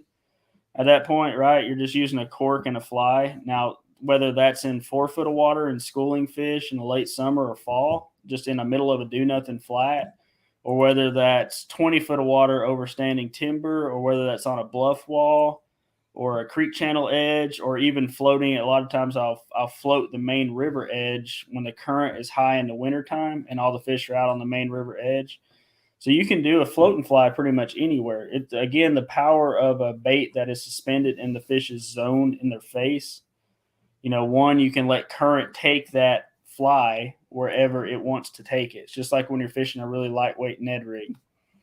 And then 2 is just the ability to set the depth. You always want to use a slip float so you can set the depth on that thing where you want to, and just get out there and throw it. A lot of times I either throw I've got some local flies that some guys make for me, or I'll throw a crappie jig head with a Zoom tiny fluke, an original fluke on there. That's a very powerful bait, especially later in the year in the summertime and stuff. But It's extremely powerful. You know, it's just like a jerk bait. It's like a super finesse jerk bait or soft plastic jerk bait, right? Like you put it in that fish's zone, it can't leave, and it's extremely powerful on getting fish everywhere I've ever gone. You know, I've taken it all the way from Michigan down to Florida to here, and it smashes no matter what. Nice. Most bass fishermen are too cool for a bobber, but I'll take it any day of the week. Yeah. So here's the day one results from Dale Hollow. 21, almost 22 pounds to lead. See 20 pounds. So That's way better than Chickamauga. Yeah. A couple notables here. Laker Howell, Randy's kid. Derek Remitz, Minnesota guy, now Alabama. Jay Lee, 16 pounds. So, yeah, they're catching them. 15 pounds just to get in the hunt for a check, it looks like. So, Justin asked about a slip float on the float and fly. Yes, use rocket bobbers. It looks like a stick float. It's plastic. You can cast them a mile, and you can set it to either be a fixed float or a slip float. So it's really good either way. If the fish are shallow, I'll make it fixed. I'll wrap it around the line. If they're deeper, I can immediately turn that thing one click and I always keep a tied bobber stop. You want it to be tied, and then you want it to go to a bead and then to your float.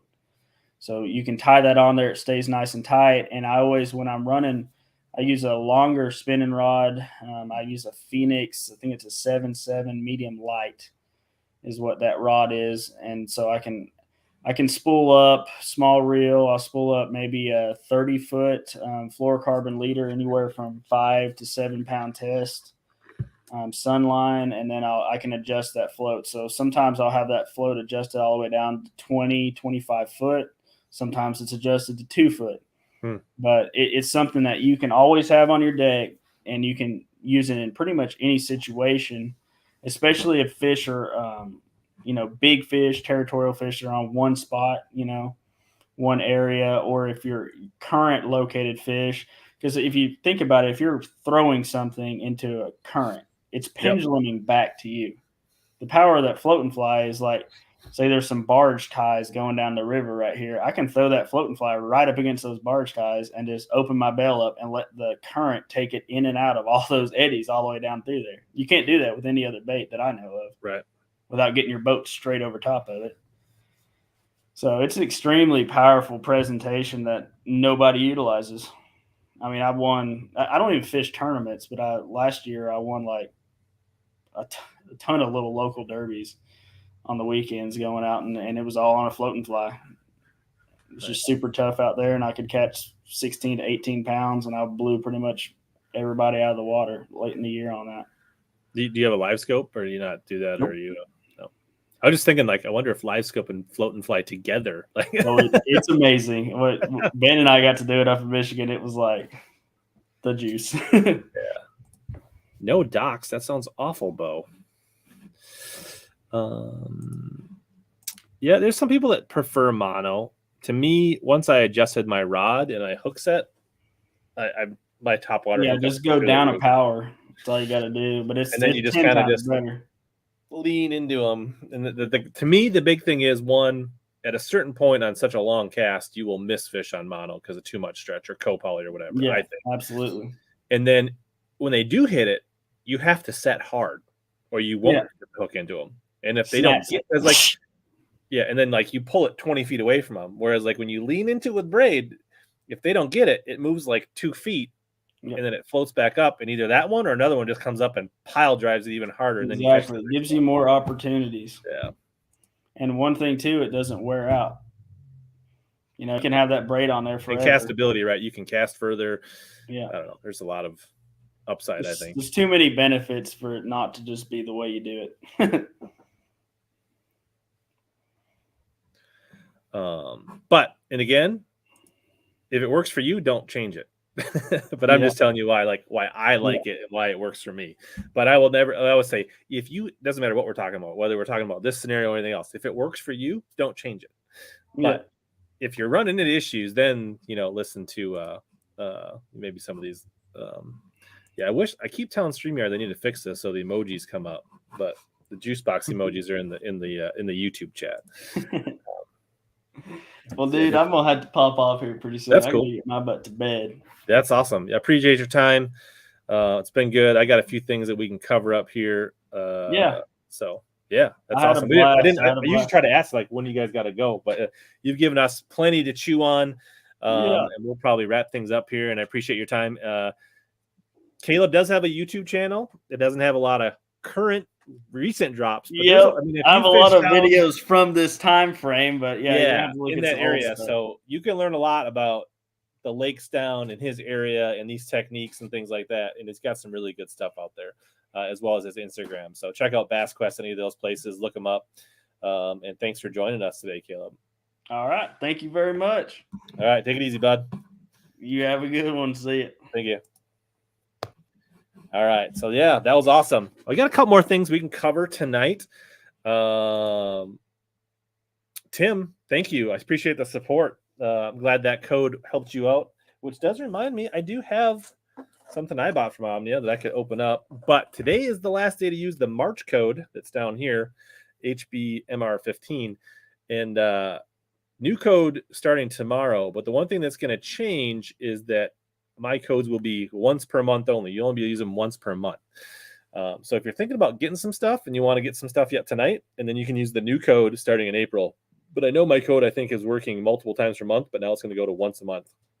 They just want to encourage people to get slightly larger orders less often so they don't give us away much on their free shipping. But so we're going to do a little bit of box opening. We still got to give away this Arsenal stuff. So if you want to stick around, there's still like 70 you on. We're going to give away some stuff. And Dennis, I did see your question earlier. I did want to get to that about Michigan.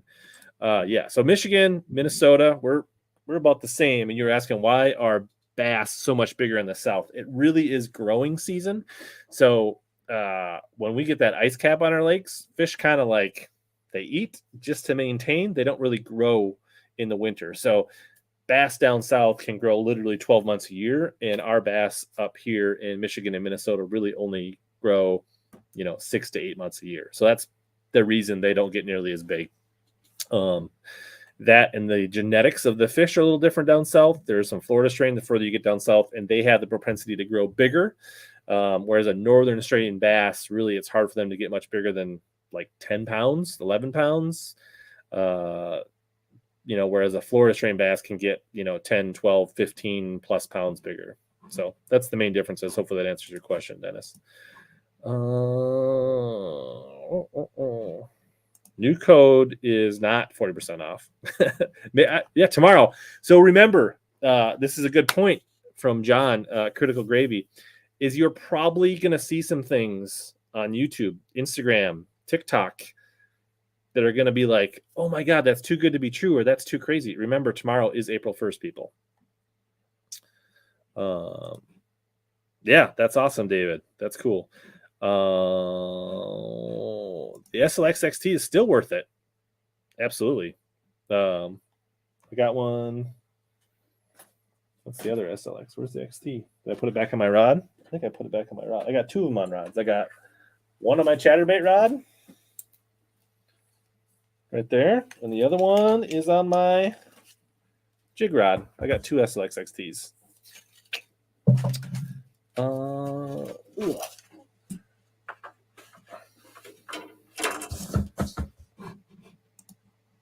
That's funny, Carl. I'm sure that makes for some funny commentary in the family if your brother is an April 1st baby. All right, so let's get the code, or let's get the drawing going, and I'll do a box opening while we got that going. How's that sound? StreamYard giveaway tool. Where are you? I think I've been prepared, got this ready. What do we want to, I guess we'll just do hashtag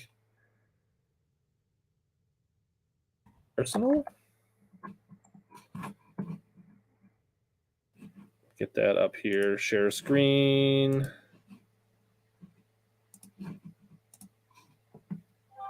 There you go. You can get in. No joke, Rich G. It's a real thing. Yes, Arsenal. Looks like you're the first one in, Chris. So roll those in, hashtag Arsenal. I'm going to take a peek. I don't even remember. It's been so long since I ordered this. I all got something from subscriber Tom Mix. He sent me something. So that was awesome. So if you guys got stuff that you want me to open on stream or check out, you can always send me something. We're going to go back to full screen here while you guys get your entries in. Remember, you will be choosing between the Arsenal Wacky tool with bands for Wacky and Nico rigging. A pair of sun gloves, which I used all of last year, which are really sweet. And then a Ninja scissors, which is a really sharp scissors, cutting fishing line, braid, things like that. But it's got a nice little retractable lanyard to hook to a tackle box, a tackle bag, your merce, your satchel, your fanny pack, whatever you want to do. All right, so what did I order from Omnia? I don't remember. It's been a while.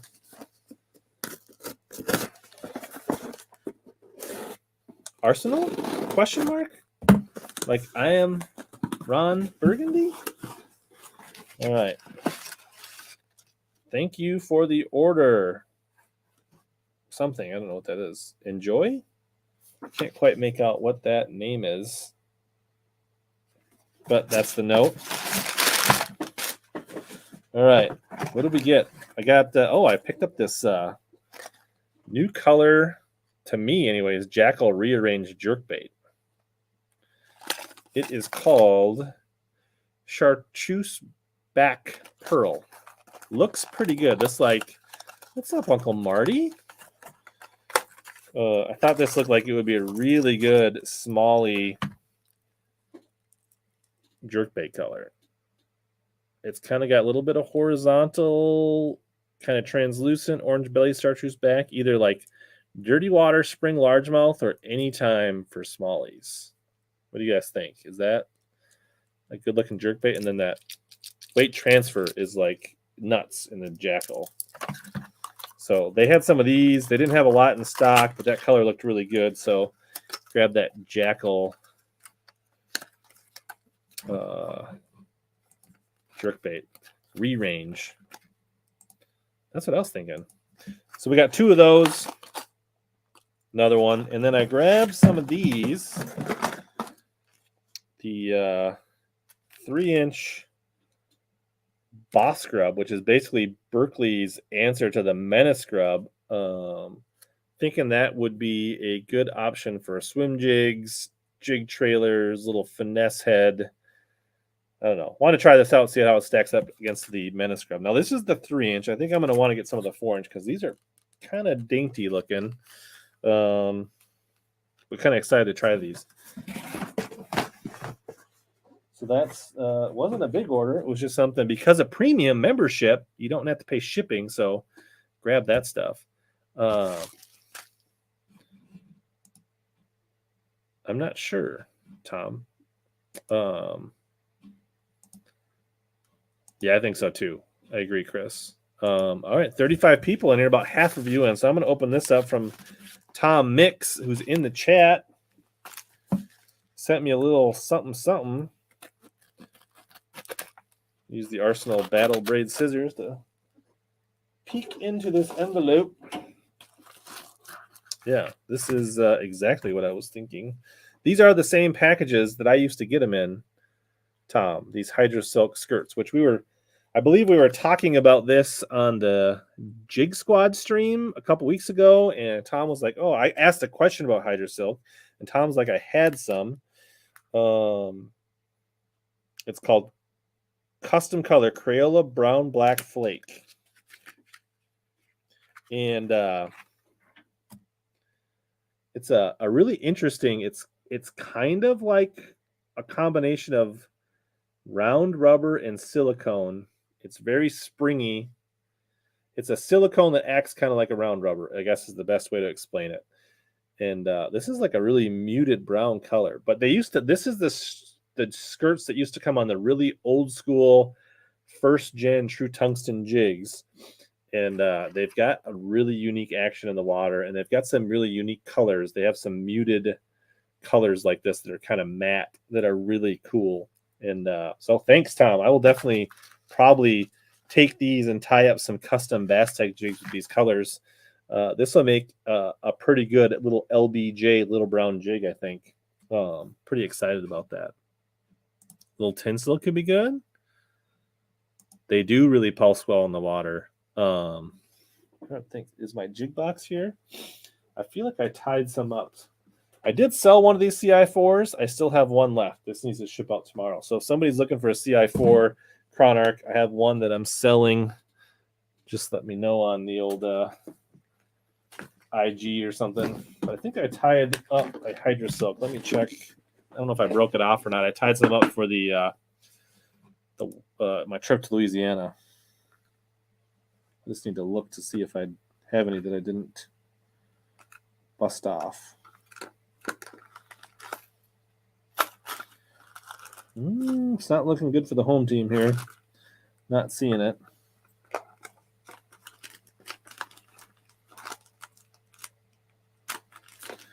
Those might be in the bottom of the Washtenaw River.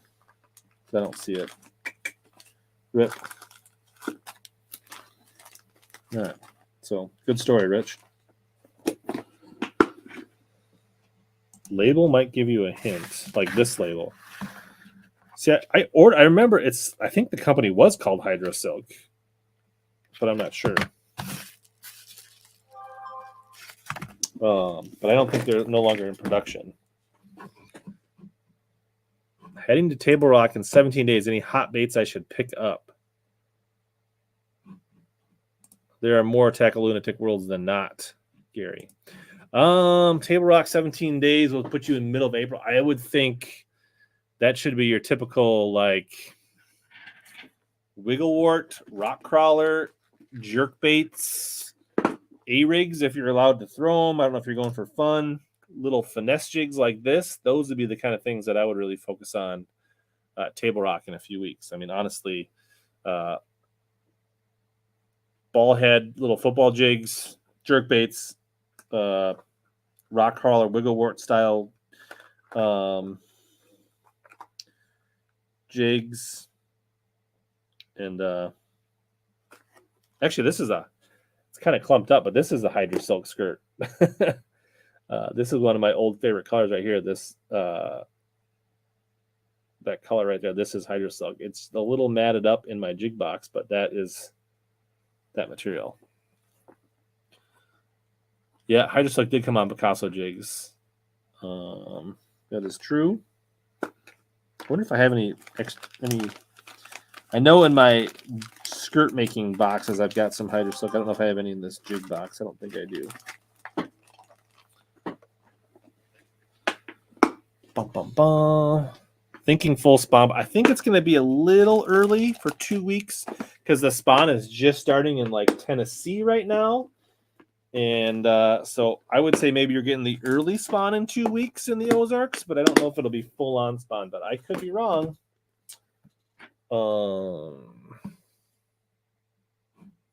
What's up, Roger? Good to see you, buddy. Yeah, they do look like they're a touch brittle. I'll probably end up like I did on this jig that I showed you that was a little clumpy. I'll probably replace it with wires. Like this one you can see he's got use some purple wire tie, and that's probably what it'll get replaced with.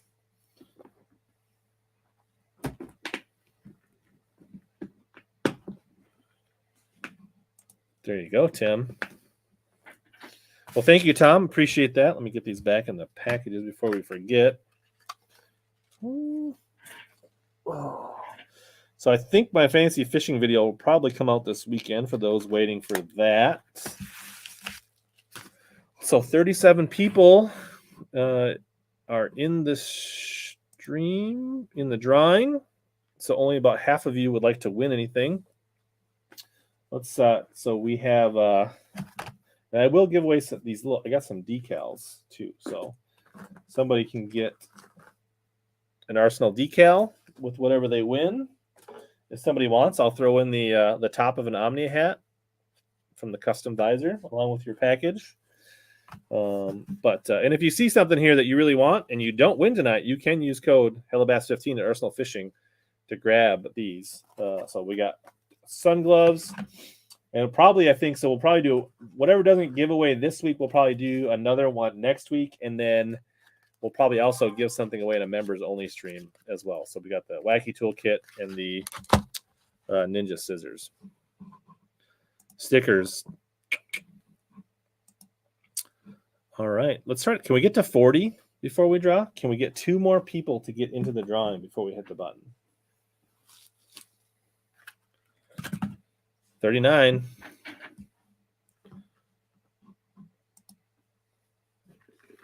Roger, come on now. What else was on my list here? I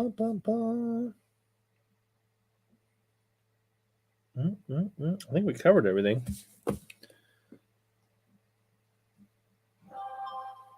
All right, 44. Whoa, now we overdid it. We can't do the drawing now because we went over the mark. No, we're just kidding. We have rusty crayfish up here in Vermilion, and they are an invasive. They eat all the grass up here. All right, we're at 45. Now 40. Yeah. What's up, Joe Fleesick? All right, we're going to hit the draw button. Cross your fingers. Do your dance. As the names flash on the screen. Winner, winner, chicken dinner. Who's it going to be? Oh, Eric Storms. What are you doing? Caro is a winner. Caro, when do you not win on live streams? I feel like I've seen you win on Mr. Bass. I've seen you win on Gramps' channel. I think you may have won here before. I don't know. When do you not win, Caro?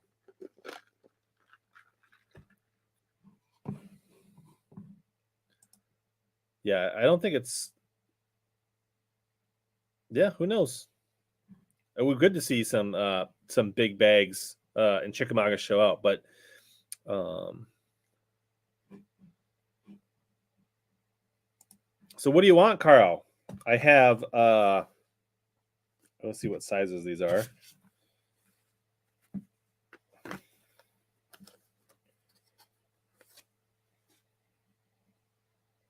I thought it said the size of the gloves on here. We have sun gloves. I feel like I grabbed the large size. I think these are large. Or you can go with the Wacky Band. If you like your Senkos and Wacky Rigs, this is a great choice, Carl. Or anybody and everybody can always use a good pair of scissors for tying knots, trimming things, and things like that. What's it going to be, Carl? Let us know in the chat what you're going to select. And then obviously, because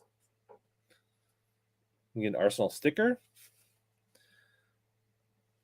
And then for sure, I'm sending you the top of this Omnia hat too. So that's coming for sure. What did I just drop? All right. Bum, bum, bum. Wacky tool, please. There you go. So Carl is electing for Wacky tool, the bands. She's going to get an Arsenal sticker, whether she likes it or not. And she's going to get the other part of a HellaBass visor in the package as well. So, Carl, email or DM me on Instagram or something like that so that I have your address so that you can get it. Yeah. Tom, no lagging. That's no good. Very solid. Could you have gone wrong? There was no bad pick. It was all good. And thanks again to Arsenal for supplying those goods for the giveaway. And if you saw something you need to have and you can't wait till you win it, use the code down below. It helps out the channel. Yeah, it's no good. Rusty crayfish are no good. Now the bass don't seem to like to eat them as much. They will eat them, but they're not their preferred crayfish forage, from what I can understand. All right, and last call for questions tonight. Anything anybody wants answered tonight? We can answer a few more questions. Otherwise, we'll wrap this thing up right at just under 2 hours. Yes, it is a HellaYamaka custom for Carl. I don't know. Would that increase the value or decrease it? I don't know if she wants me to sign the HellaYamaka. She probably doesn't even really want it, but she's getting it anyways. What color rock crawler wiggle warts? I think anything kind of that spring craw, brown craw patterns, I guess, natural craws. Have some brighter craws in case the water's a little off color, and some more natural craws if you got some really clean water. They have a lot of craw patterns. There you go. Good thinking, Chris. Fingerless gloves.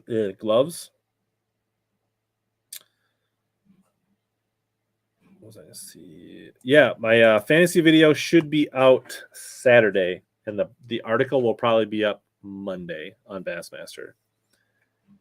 Yeah, I thought Caleb was good. I've seen him on the Rudd stream. I've seen him on Serious Angler stream. I knew he knew his stuff, and I thought he would be good. What's up, Gabe? Checking in from Table Rock. When all else fails, what color swim jig are you throwing? It really depends on where I'm at and what time of year. On a lake, a natural lake in Minnesota, when all else fails, I'm probably, if it's not too dirty water, it's probably going to be like a green pumpkin bluegill color swim bait. If I'm on the river, it'll either be a white or a black and blue, depending on the time of year. Good suggestion for a fluke rod. Are you Texas rigging the fluke? Are you nose rigging the fluke? Are we talking fluke juniors, regular flukes, super flukes? Are you talking more spinning rod, more bait casting rod? Need a little more information on your fluke or what kind of fluking you like to do. We're talking smallmouth, largemouth, in the grass, open water. The standard size bands. So it really goes by, you want the 7 millimeter for like standard Senko 5-inch stickworms. And then you want to go up or down. If you like to throw Magnum, like, 6-7-inch Senkos, you're going to want to go up to 8 millimeter. And then if you like doing more like finesse worms, then you're going to drop down to like 5 or 6 millimeter bands.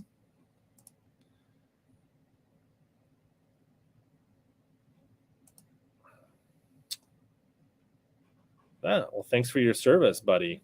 Glad to entertain. Favorite shallow crank? That's a good one. Probably the one that I've had one of the most success on is the EMA square bill. IMA square bill. I don't know if I have my square bill box anywhere near here to show that. Maybe there's one in this one. Ugh. Let me see. Yeah, there's one right there. It's got all kinds of chewed on. But this little guy right here, this IMA square bill, I think they just call it the IMA square bill. And they're kind of like sexy shad. Caught a lot of fish. See, the hooks are all torn up, all kinds of rash, all kinds of chew marks, but it's got a circuit bill lip. It's one that Bill Lowen uses. I think he helped design it, but that square bill right there has been one of my best producers. It's not a real deep diver. It's a shallow, but that has been one of my best square bill shallow cranks.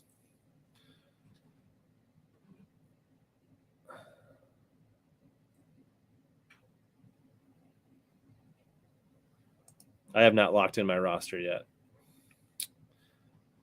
733 would be a good fluke rod for sure. Yeah, I would go with a 3-power casting rod, maybe even a 4-power, 7'3", something like that.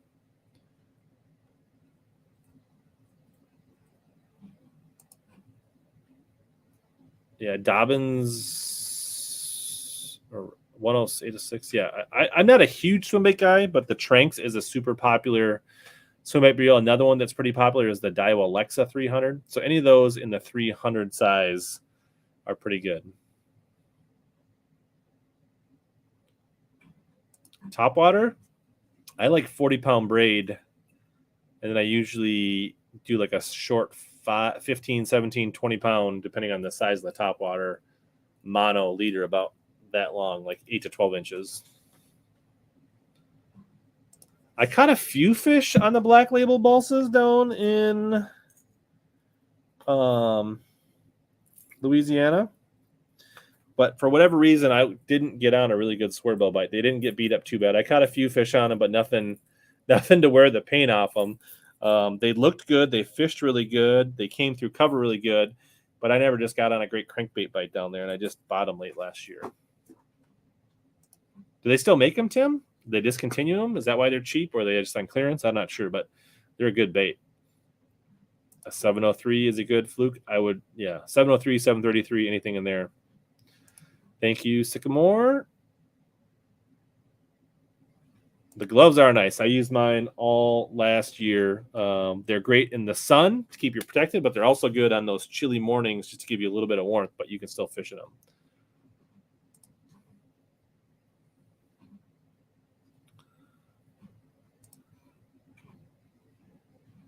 Yeah, so I would go to Tim. He throws a lot more swim baits than I do. They're a little smaller than the 1.5. I don't know if I have a 1.5 handy to show, but they're a touch smaller than a 1.5. I would say probably closer to 1.0 would be the EMA square bill if you're talking about it in like the Strike King standard 1.5. It's just a touch smaller.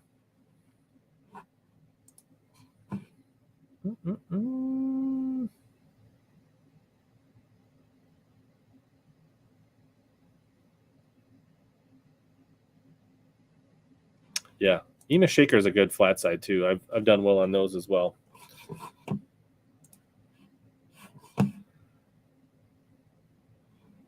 Oh yeah.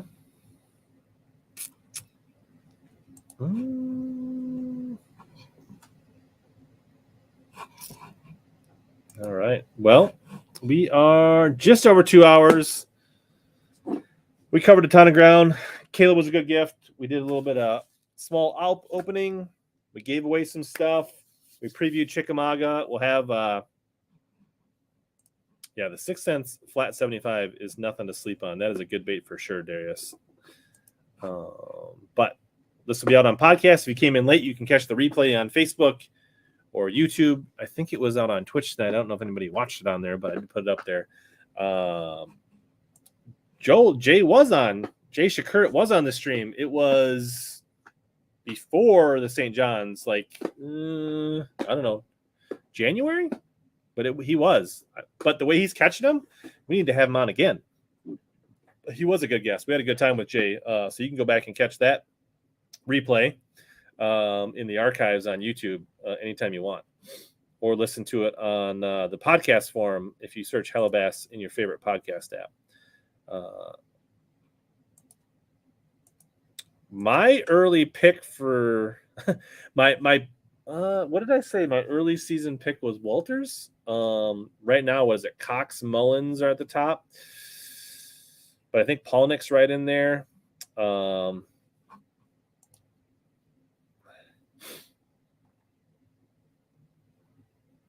I guess I'll have to look at that. I don't remember what's. I'm trying to pull up the leader.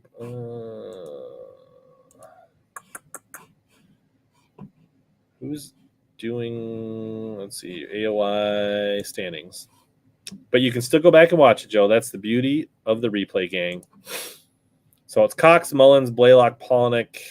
Boy, Polnick's sitting good now, and he's still got the northern swing. I mean, Hawaii going to fit him well. St. Lawrence, I mean, he could be really tough. The Corey Johnson's up there. There's a lot of guys. If I had to pick somebody, I would say Polnick and Corey Johnson would be the two guys to watch at this point. And then Patrick Walters lurking back there in 11th. I wouldn't sleep on him either. Thank you, Rich G. Dustin finally got out of work just as we're wrapping things up. Thanks for chiming in. We're going to wrap things up. So thanks, everybody, for watching. Appreciate it. We should be back to our regular stream next Wednesday night. I don't have a guest lined up, but I will get something cooked up, as that'll be the eve, I believe, before the Chickamauga event. And then we will I'll have some videos out next week as well. Maybe a boat video next week or the week after in the mix. Is anybody curious about boat progress? Might throw that video up.